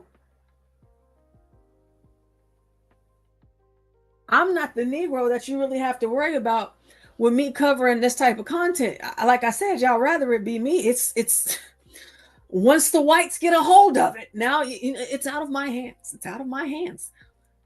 They got these three dudes. They look like hood rat. They look like, I mean, I wonder how many convenience stores they done hit up. How many cars they done stole. And the thing is that, maybe they are upstanding kids and they've never committed a crime. They don't have an arrest record or anything. Yeah, maybe. I ain't taking that chance though. I'm not taking that chance. You look like you're going to kill me at any moment. You look like maybe you didn't mean to kill me, but you pulled your gun out on me and you got nervous. Your palms were a little sweaty, your fingers on the trigger. And it's just like, hey, I kind of got spooked. So I didn't mean to shoot her for real. It was an accident. Was it? I mean, why did you pull out the gun in the first place? No comment. Jesus. Fight. Nobody's here to cause any trouble. Nobody's here to do any of that. But what we're not going to do is have hatred. This love, like this united. Like we united. Like Pooh shiesty. Pooh what? Let's go back. Pooh shiesty. Absolutely not. No. Yep. No, that's my answer. No, absolutely not. I ain't getting nowhere fast. What y'all got y'all hoods on? What y'all still standing in solidarity with Trayvon Martin? Am I supposed to be looking for the can of Arizona tea? What are we doing? No comment. That's what we need to be doing. Just united. Like we united. Like I hope that this can change, but you Oh, have here to you go. realize that this is a big issue. Protesters say they saw hate Jesus. and they stood their ground. They say they want to know if the masked people on that bridge will simply retreat without repercussions. what's going to happen next? That's the question. What happens next? Hamilton County Sheriff Charmaine McGuffey did put out a statement in the last hour or so, and in that she says that her deputies were on scene. They were here specifically because they wanted to de-escalate the situation. She says that they accomplished that goal. She says also that there is no place for hate in this community. She stated also that they look forward to continuing to collaborate with the people of Lincoln Heights as well as surrounding agencies. Live in Lincoln Heights with photojournalist Phil Krinsky, Brady Williams, Fox 19 Now. No place for hate in Lincoln Heights. Are you kidding me? I don't know if Bob is still in the chat, but that's like we said, there's no place for hate in Memphis. Oh, it's not? Are you sure? Did we get the same memo? There's not? Oh, damn. I didn't even know. News to me? No place for hate. Would still be like, oh my God, yeah, blacks are perfectly fine. Yeah, we don't see any difference between them. We don't think they're any less human or whatever. It's bullshit. Like, there are whites that definitely believe all of this shit. Yeah, listen, it is. I'm not trying to tell him what it is, but I'm trying to tell him I know anybody's black that's smart, and I've been telling them about Operation Get Behind the Damn Darky. I'm not gonna let you put me in a position because I've seen them white people up close, the same ones that say they down with you. Soon as you don't say it's the Jews like they wanted you to say, then they get mad. As soon as you don't say it, or if you question, oh yeah, it might be the Jews, but what about the role you played? Shut up, Blackie. Like, wait, what? Hey, Tom, I got a question for you right quick. Go ahead. You know, HT Giggle, he wanted to follow me, and I'm a little confused by this shit. I don't know. I'm a little confused. Like, wait a minute, do I let him follow me or no? I'm sitting there, he sent me a follow. I was like, whoa, okay. What's his shit is name? crazy. HT Giggle. You don't know the 1488 dude, like the Goyam TV. You don't know who that is? I had to stop letting any of them people follow me. They wilding out, man. They on my side because I say a couple things, then I say one thing. They don't like. Long time ago, like, look at them. They're people who like hang banners over the sides of freeways. They'll see a woman with a mixed child, and I all can follow. Give me your follow, buddy. Yeah, that's what I figured. I'm like, what they finna get into? I'm sitting there like, This is live, Tommy Sotomayor, so I'm hearing things as you are. No. Listen, they all can follow me, but I ain't stupid. I figured out a long time ago. Like, look at them. They're people who like hang banners over the sides of freeways. They'll see a woman with a mixed child, and I laid into H2 for this, and it's just like, oh, what's with this nigger baby, whatever. And it's just like, whoa, bro, like, dude, I mean, cool there is some decorum you have to have. You don't talk to kids like that, period. Like, there's a hard R. And but then again, the thing about white people you have to that I think you guys largely probably do understand is that we've always had white trash. We've always had people that are, I mean, we've always had to put in their place. And they call Democrats. They're that's I mean, these guys. White man, you get your they'll women. Never lead anything. They'll never be anybody of any significance or importance because they act like trash. And I have a problem with these people because I don't think they're quote unquote moving the needle. If anything, they're just making us all look like hateful, ignorant,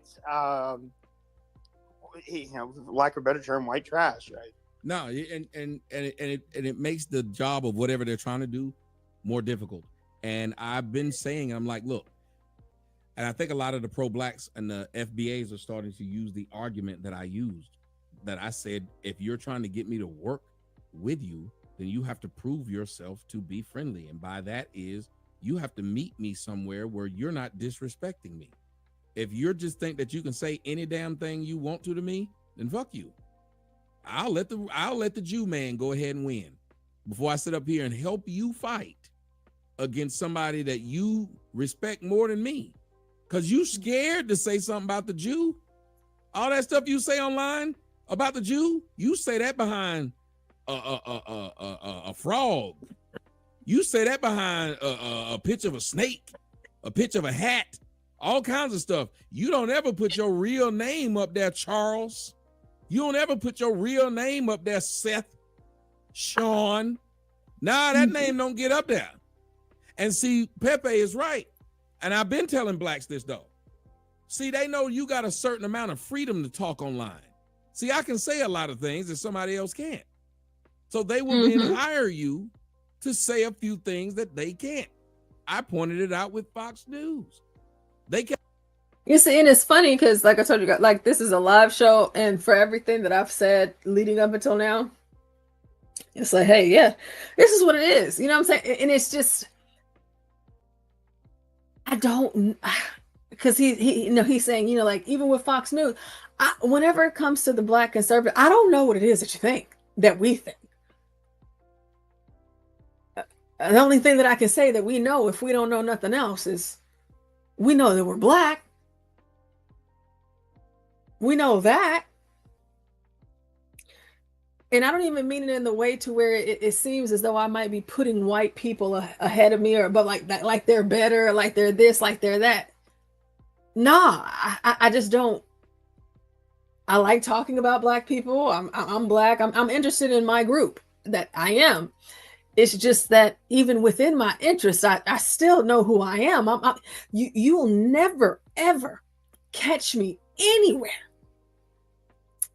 saying half, not even half, more than that. I would say 99% of what a lot of black Democrats say about whites.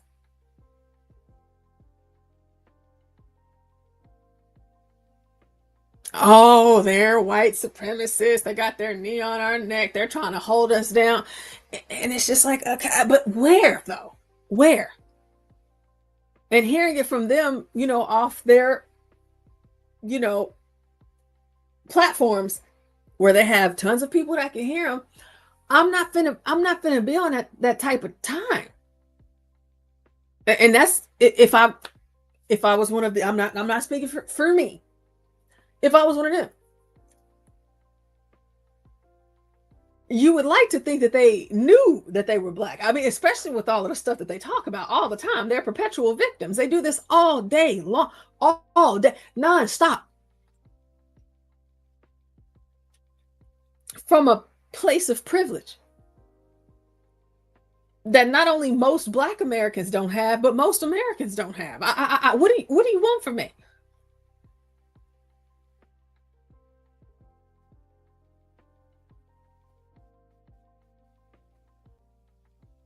You trusted them? Shit, that was on you. They ain't got nothing to do with me.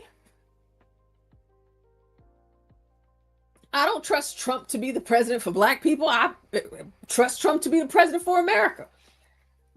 Y'all are locked in on race. Y'all are locked in on that. And from my perspective, don't let me speak for all of the black Negroes that are conservatives, or they're conservative and independent, or they're conservatives that vote Republican. But for me,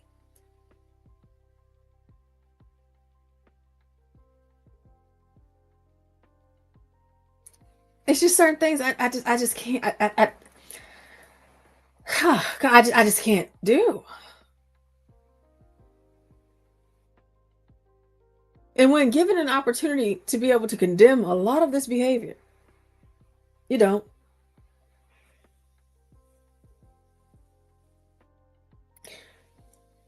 But you take every opportunity to uplift the worst kind of behavior. White folks don't even have to attach this stuff to us anymore. They don't even have to, because we do it to ourselves.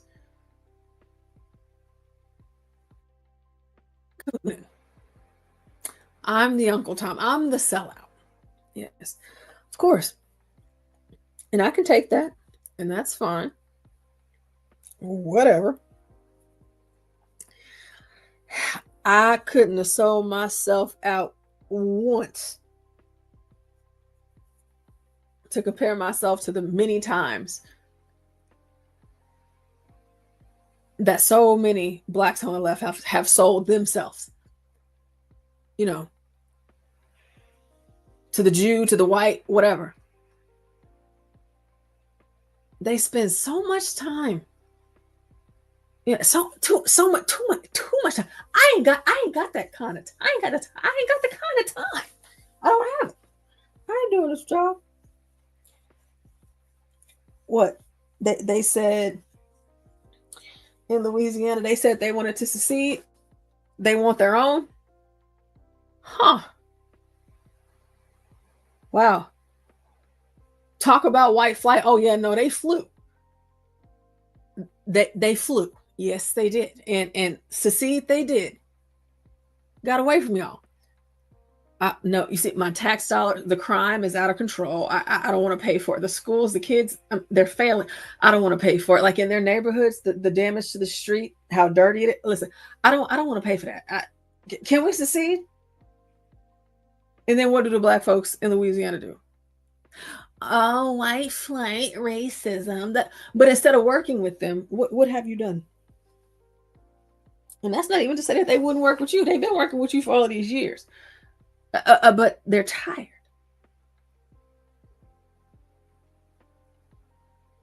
So many opportunities just to get something right.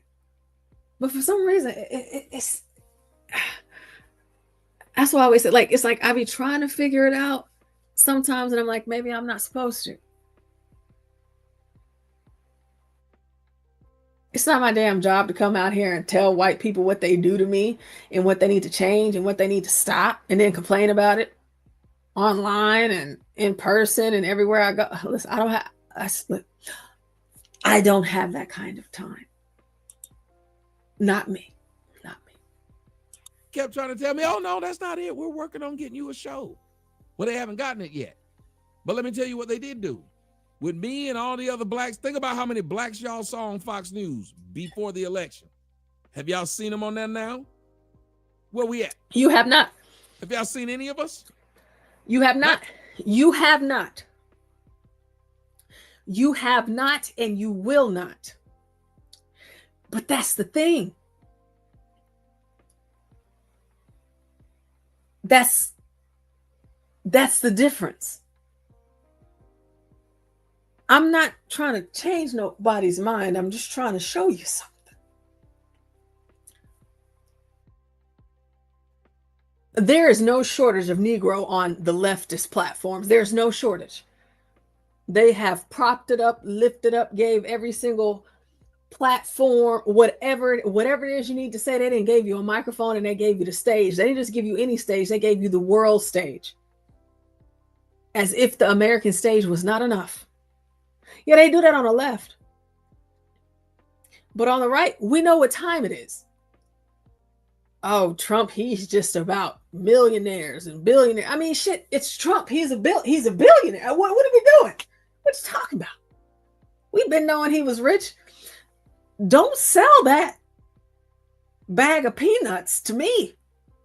I don't want it. You Negroes have spent too much time rapping about him in your songs. He was in Fresh Prince of Bel-Air. Listen, y'all have brought him in all of these places, and the only reason why you did is because he was a billionaire. That's it. He's Trump. Listen, second term, he didn't take the salary the first time, and he ain't taking it this time either. Man, like 400,000, yeah, that sounds like a lot to me and maybe a lot to y'all, but to Trump, it's like, okay, I mean, no, they can keep that shit. I don't even need that. But what do I have to lose? Well, shit, he's Trump. What does he have to lose? He ain't lost nothing yet. Not more than what you've lost. This man is wealthy enough to be able to recover, even after going through all that he has. He ain't ever tried to paint out and make it seem like he wasn't who he was. That's who he is. Same thing with Elon Musk. Elon Musk, he's rich. He's wealthy. He's the wealthiest man in the world. I don't care how many times you damage a Tesla, you key a Tesla, you're setting something on fire, you're shooting up, Tesla dealerships or whatever. Listen, he's still the wealthiest man in the world. You're not attacking Elon. You're attacking the people that paid for this. You're disrupting people's jobs that actually get up and go to work. They work there. Elon is just, he's chilling. I sometimes I wonder, and economy, we don't know how it works. I mean, he's at the top of this is not touching him. Not at the rate of what you think it is. I'm just going to start keying up cars. Keep on keying them up. Most people that drive these cars anyway, whenever they were team Elon, all the lefties, they were like, let me go and get one. Let me go get a Tesla. Ooh, you got one now. Well, now you're same people, they're keying your shit up.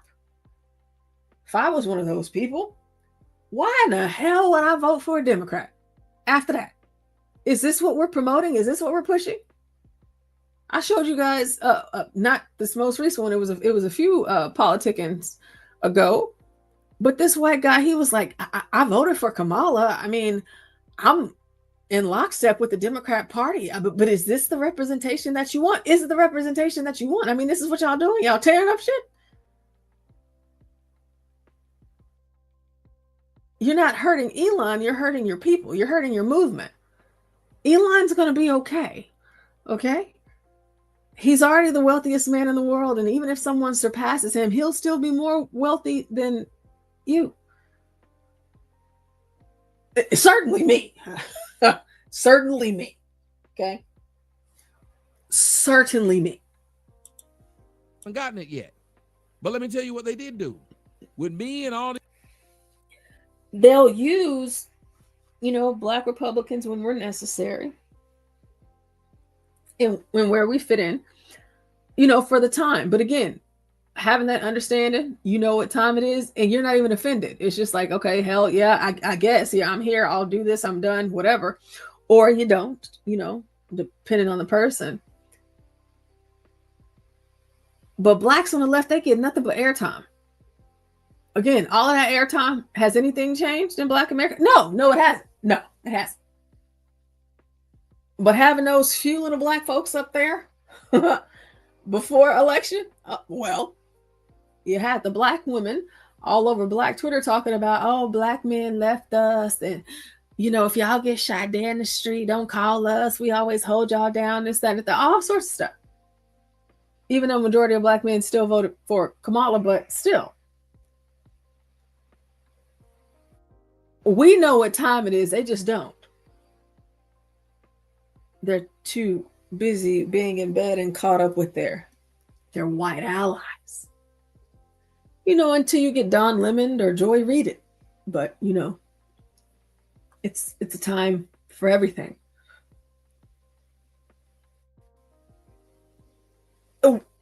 We still know that we're black, though. I'm not gonna go around doing all of these things that y'all have tried to fearmonger blacks into, and y'all like, oh, they're afraid. They're not. They're worried about this. They're not. But what about this and that? No, they're not. We have to deal with it in a different way, in my opinion. For me, I've long accepted my reality. Doesn't make me weak or anything like that. It's just like, shit, it's a time and a place for everything. And I know what time it is. We know how they feel, really. We know how they really feel. Can you blame them? But I get it. It's just more of you have to.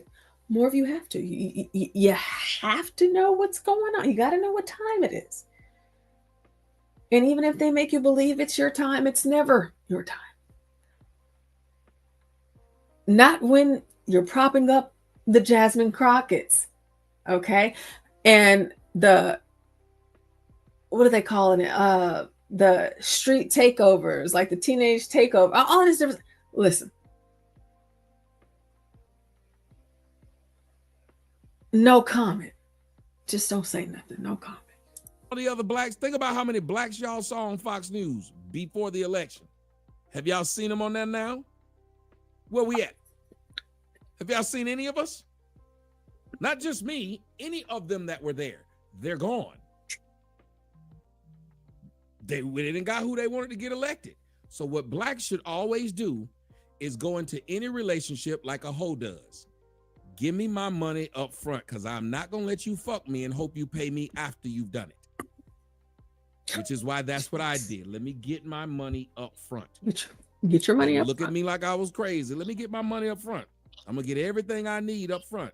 When I go on our air, I'm going to need y'all to put my need y'all to put my Twitter up there. I'm going to need y'all to do, because I'm not walking away from this motherfucker empty-handed.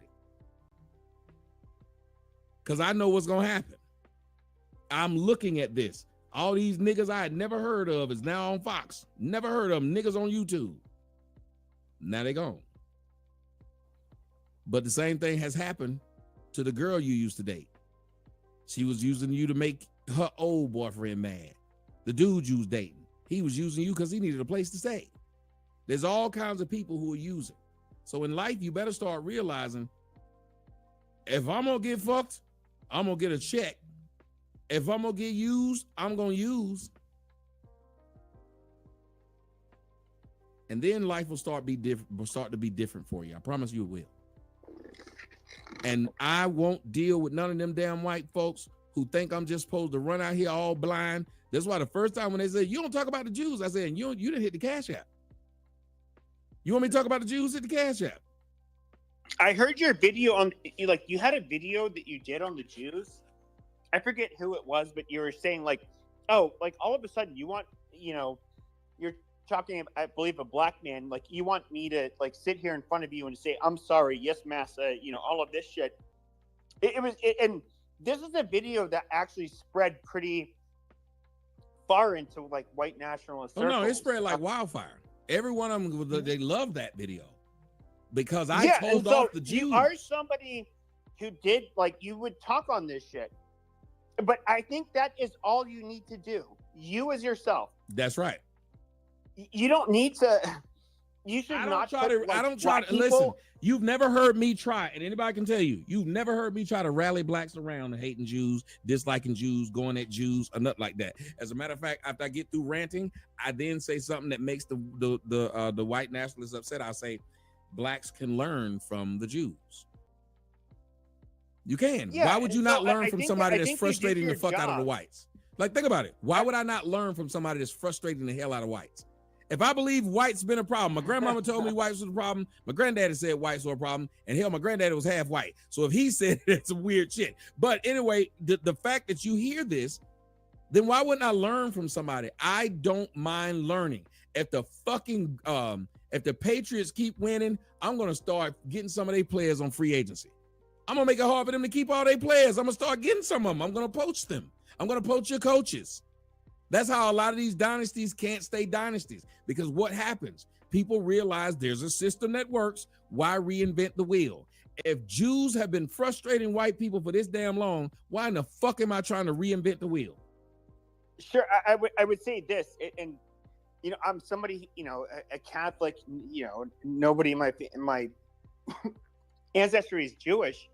I would say on average, Jews are, smarter than Hey Snake, it might be where you've been looking. White Christians. It might be where you've been looking, but Snake, I've seen so much content about Jon Stewart. So much. I've seen it everywhere. I've seen it all over the place, and I was seeing it so much that I said, you know what? I'm listening to, the different snippets that people clip, to play.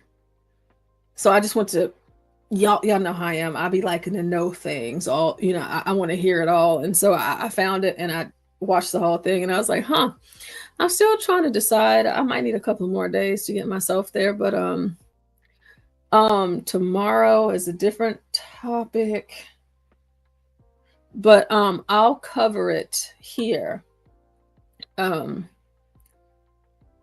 And we'll talk about it here, Snake. And so hopefully it'll be one of the days that you're off so you can come up and tell us how you feel about it. You can comment, okay? Just if a news crew comes in front of you, just don't, but you can comment here. Hey, 12th man. Oh, hey, DiCapriono. Let's see, trying to see, did I miss anybody? Did I miss any highs? Oh, Bomb Cherry Juice. She was here. I suppose whatever it was that you all were doing, it wasn't enough to stop her. All right, yeah, like, shout out to everybody in the building.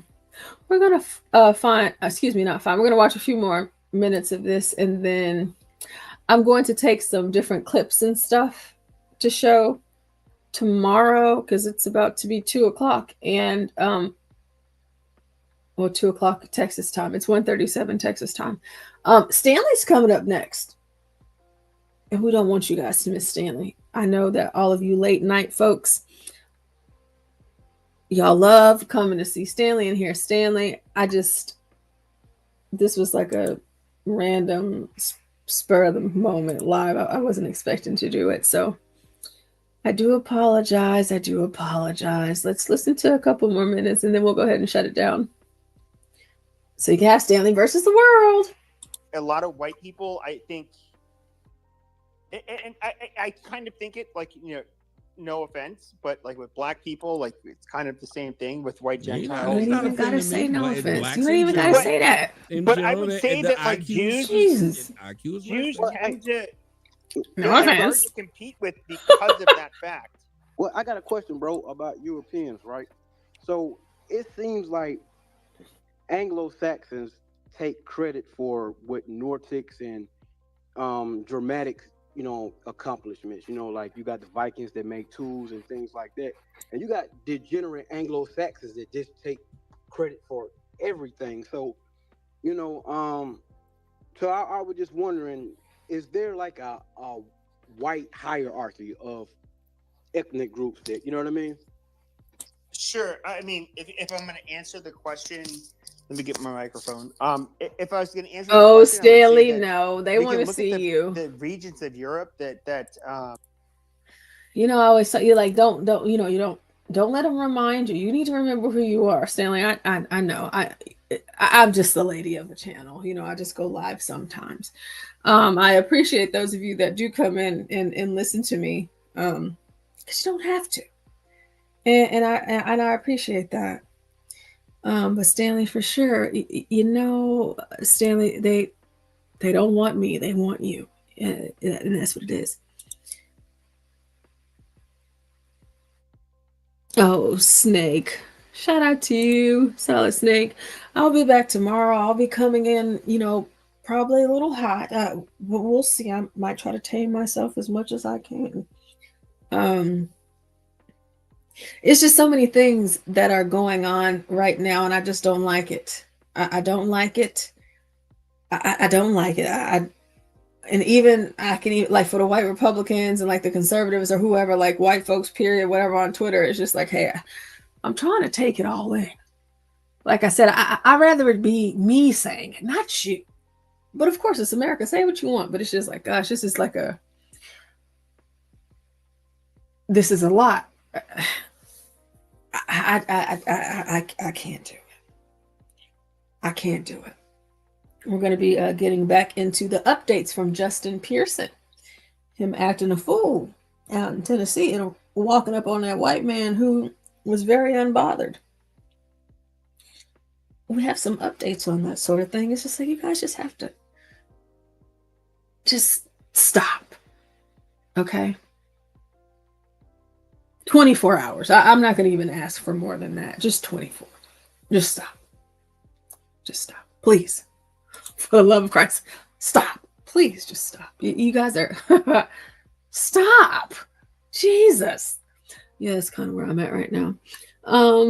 DiCapriono says, perhaps post-1960s, but many outcomes okay, maybe that's a conversation that I'm aware of. And Snake says, well, it's good to see you getting back into your routine of creating good content. Take it slow. Yeah, that's what I'm trying to do, Snake. I was kind of in like this space where it's just like, man, I don't even really know if I want to do this anymore.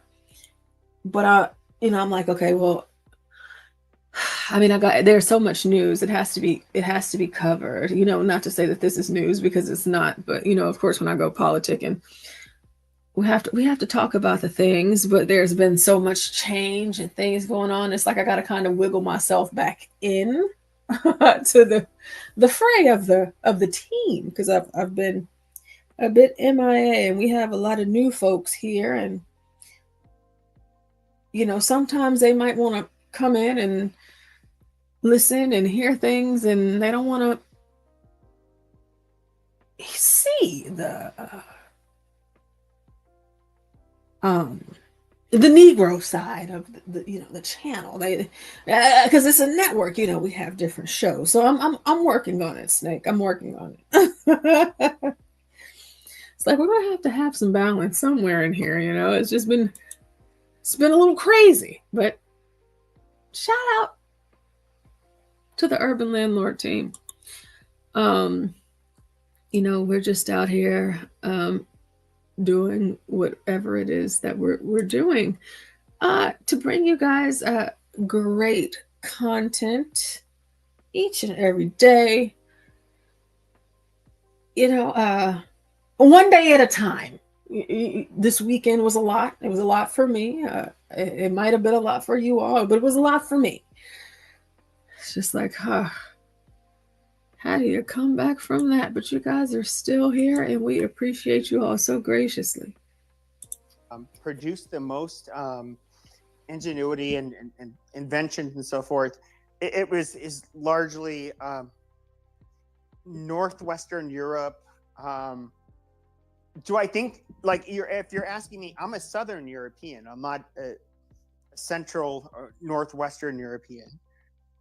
Pepe, you're making this. Yes, I absolutely think that. Right. There's a distinction between Anglo-Saxons and Slavs. The Russians point this out almost on a daily basis, where they make a determination between the Slavic peoples of Eastern Europe and the Russian Federation and the Anglo-Saxons of Western Europe.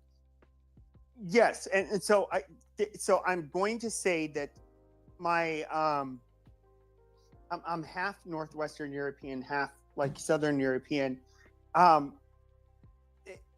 Yes, there's definitely a difference between innovation and what it appears to be like capability between a very specific part of Europe and the rest of Europe. I do think that I look at all Southern or excuse me, Europeans as the same? No, just like I don't look at all Asians or Africans as the same. Africa is a huge fucking continent. You guys are very different.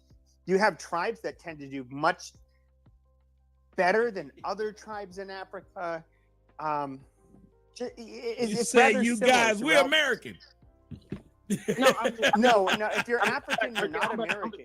I'm just going. No, but if you're I'm talking. I'm about messing with you. In Africa. Well. I guess what I'm asking. I'm about to get on my tummy thing, right?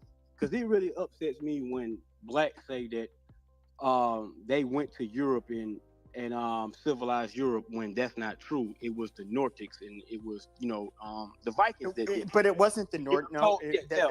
That's false. It wasn't the Moors.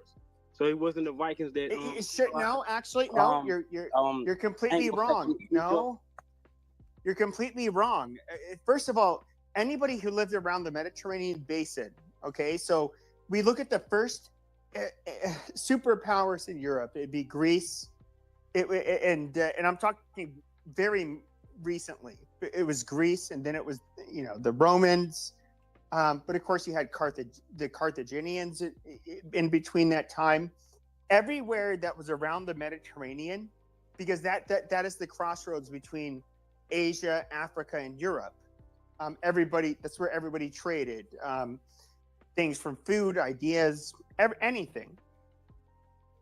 Modern civilization stretched from that. Now, if we're to look at the Northwestern Europeans, when they were encountered by the Romans, these were spear chucking, loincloth wearing barbarians that were just like, they were primitive animals, basically, at the time that the Romans encountered them. Now, after they were, quote unquote, caught up to modernity, did they, have they been very successful? Yes, sure.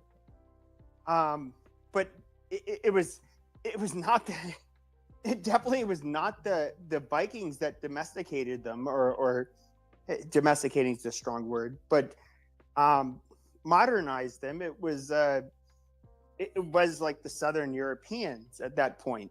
But there's no doubt that the Northwestern Europeans and Scandinavians today do kind of, in a way, have a superior culture in comparison to the rest of us. Yeah, because I most definitely was gonna say that, because when we look at the comforts, because I can talk about the comforts that Black Americans contribute to the world, and I can also acknowledge European. It's like the Germans giving us jet planes instead of, we ain't got old school propellers, and that we can even travel from Alabama to California is because of Germans' innovation of creating interstates. You know what I mean? So that's what I was asking. Kind of like. Okay, I want you guys to do me a huge favor. I've been here 4 hours, and that was on top of the 2 hours and a half that I just did earlier.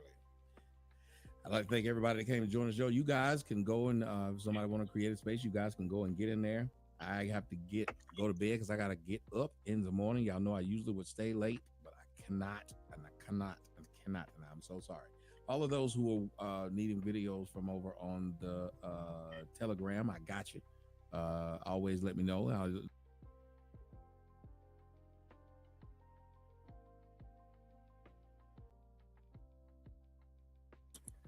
Well, all right. I have to go to bed too. Politicking with Portia will be happening tomorrow. It'll be happening tomorrow. I have a whole lot to go over with you guys. We're gonna, keep it in the news. We're gonna be covering a lot of different things. Like I said, tonight was very impromptu. So for all of you that have come out, listen, thank you so much. It is always such a gift. It's a blessing. And not to say that we always deserve it, especially whenever things get a little murky around here. It gets a little crazy. Yeah, it happens. It's life.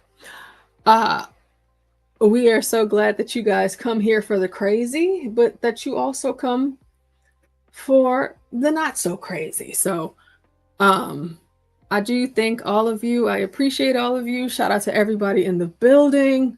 We have Stanley versus the world coming up next. And then in the morning, of course, I know John is somewhere knocked out.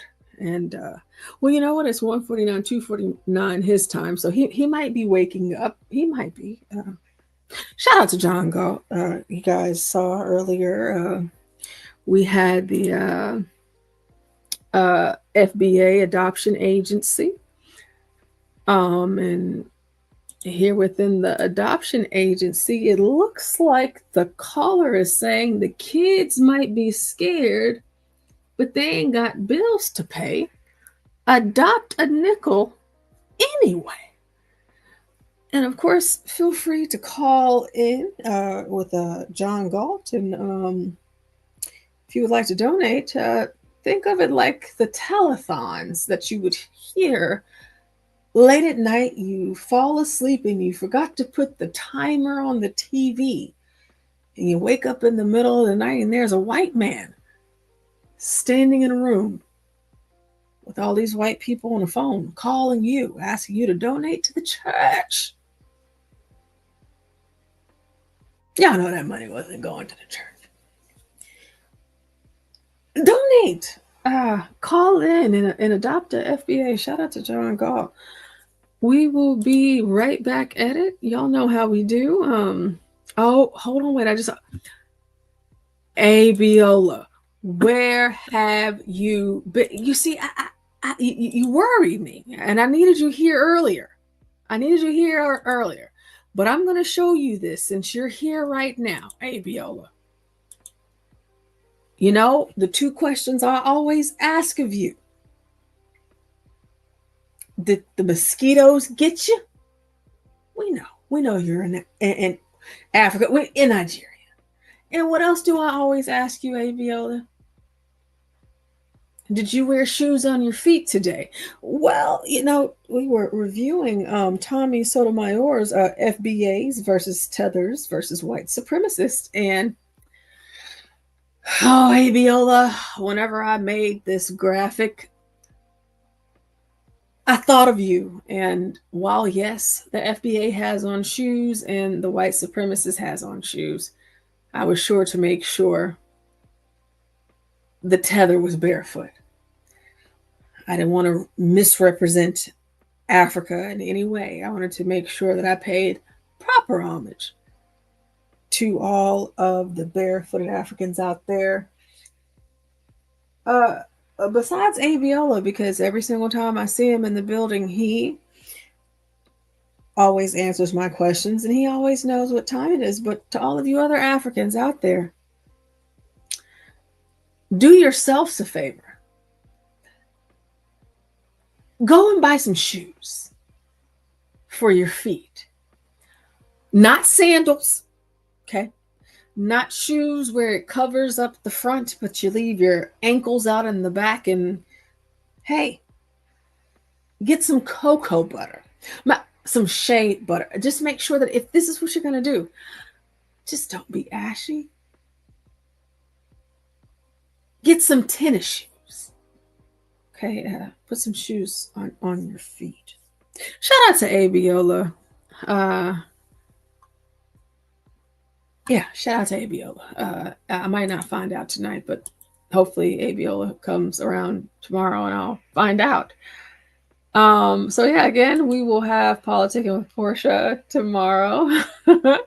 Covering a lot of different things. I do thank all of you for coming out tonight and being here in the building and being here always. You know, you guys are always here. You guys are literally like the best audience chat family that anyone could ever ask for. And all I can do is thank you all the time. We wouldn't be able to do this without you guys. I mean, between the team, I'm pretty sure we would do it if you guys weren't here anyway, because all of us like to talk. Every last one of us do, but y'all do too. And that's what makes that's what makes the Urban Landlord Network and all of our segments what they are. I'll go ahead and get up out of here with giving a shout out to, of course, the Urban Landlord, John Galt, Gone Trucking with HB2N. That's my favorite one. That's my favorite show. Shout out to him. Politicking with Portia, with me. I'm the referee tonight. But with Portia, we have Stanley versus the World with Stanley Cross. We have Charting the Course with Get Crackin'. I feel like I have to do it because I saw 12th Man in the building. And out of all the little intros that I've put together, I tell you what, this one is always my favorite. So if you've never seen it before, I'm just playing it because I want to hear 12th Man laugh. So this is for me.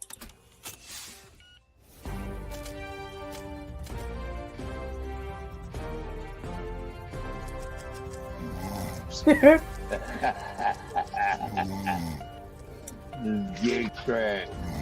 Wake up, motherfucker. It's just so funny. It's so funny to me.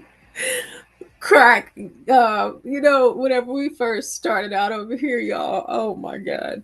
It was just, it was a lot, you know. It's like at night in the whole 24-hour thing, me and Crack taking turns. Setting alarms, trying to make sure we stay awake because we're trying to do this 24-hour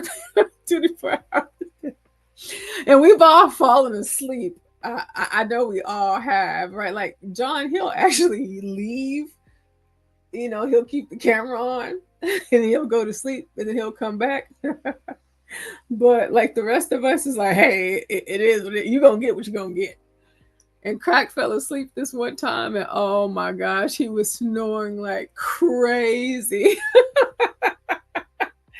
Oh gosh, it's just we'll be approaching a year here soon, and it's really been such a great ride. It really has been. You guys have been here with us for Oregon Trail and math trivia and jungle justice, and just I mean, gosh, it's only been a year. I just can't wait to see what more years have in store for us and for you guys. You can't forget the day that Noel was twerking on the stream. Oh, this is the greatest show in the history of shows. We brought. Oh my God! Well, baby, shake it. Let's go. Let's go next. We can't forget the day that our pirate Dwale Habibi, whenever he was dancing on stream and he bought a Stanley doll. He literally bought a Stanley doll. Shout out to Dwale Habibi.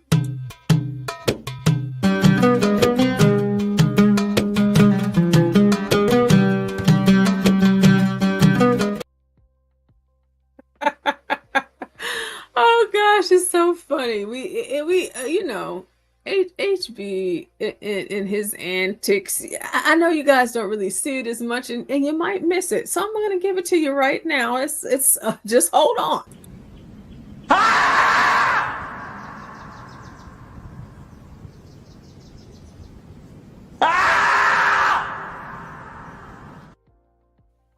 The Screaming Beaver. The Screaming Beaver. And one of the most watched show stream that we've had thus far. It was a lot. Shout out to Universal Jones. I'm the one that farted on your blanket before she mailed it off, you faggot. How about that? Wow. Huh? I'm the one That was a good one.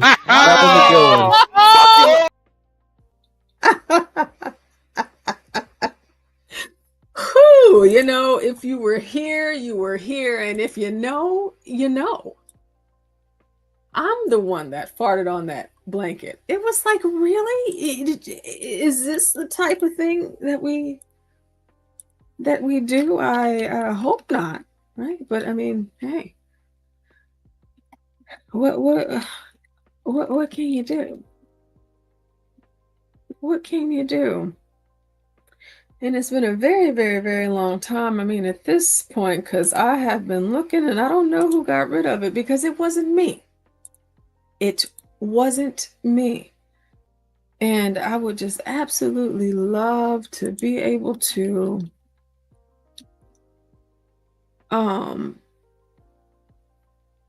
pull this back up for you guys, but it probably won't be tonight, but maybe another night.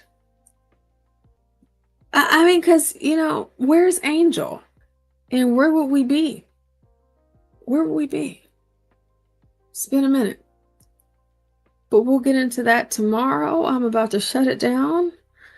And, you know how it goes.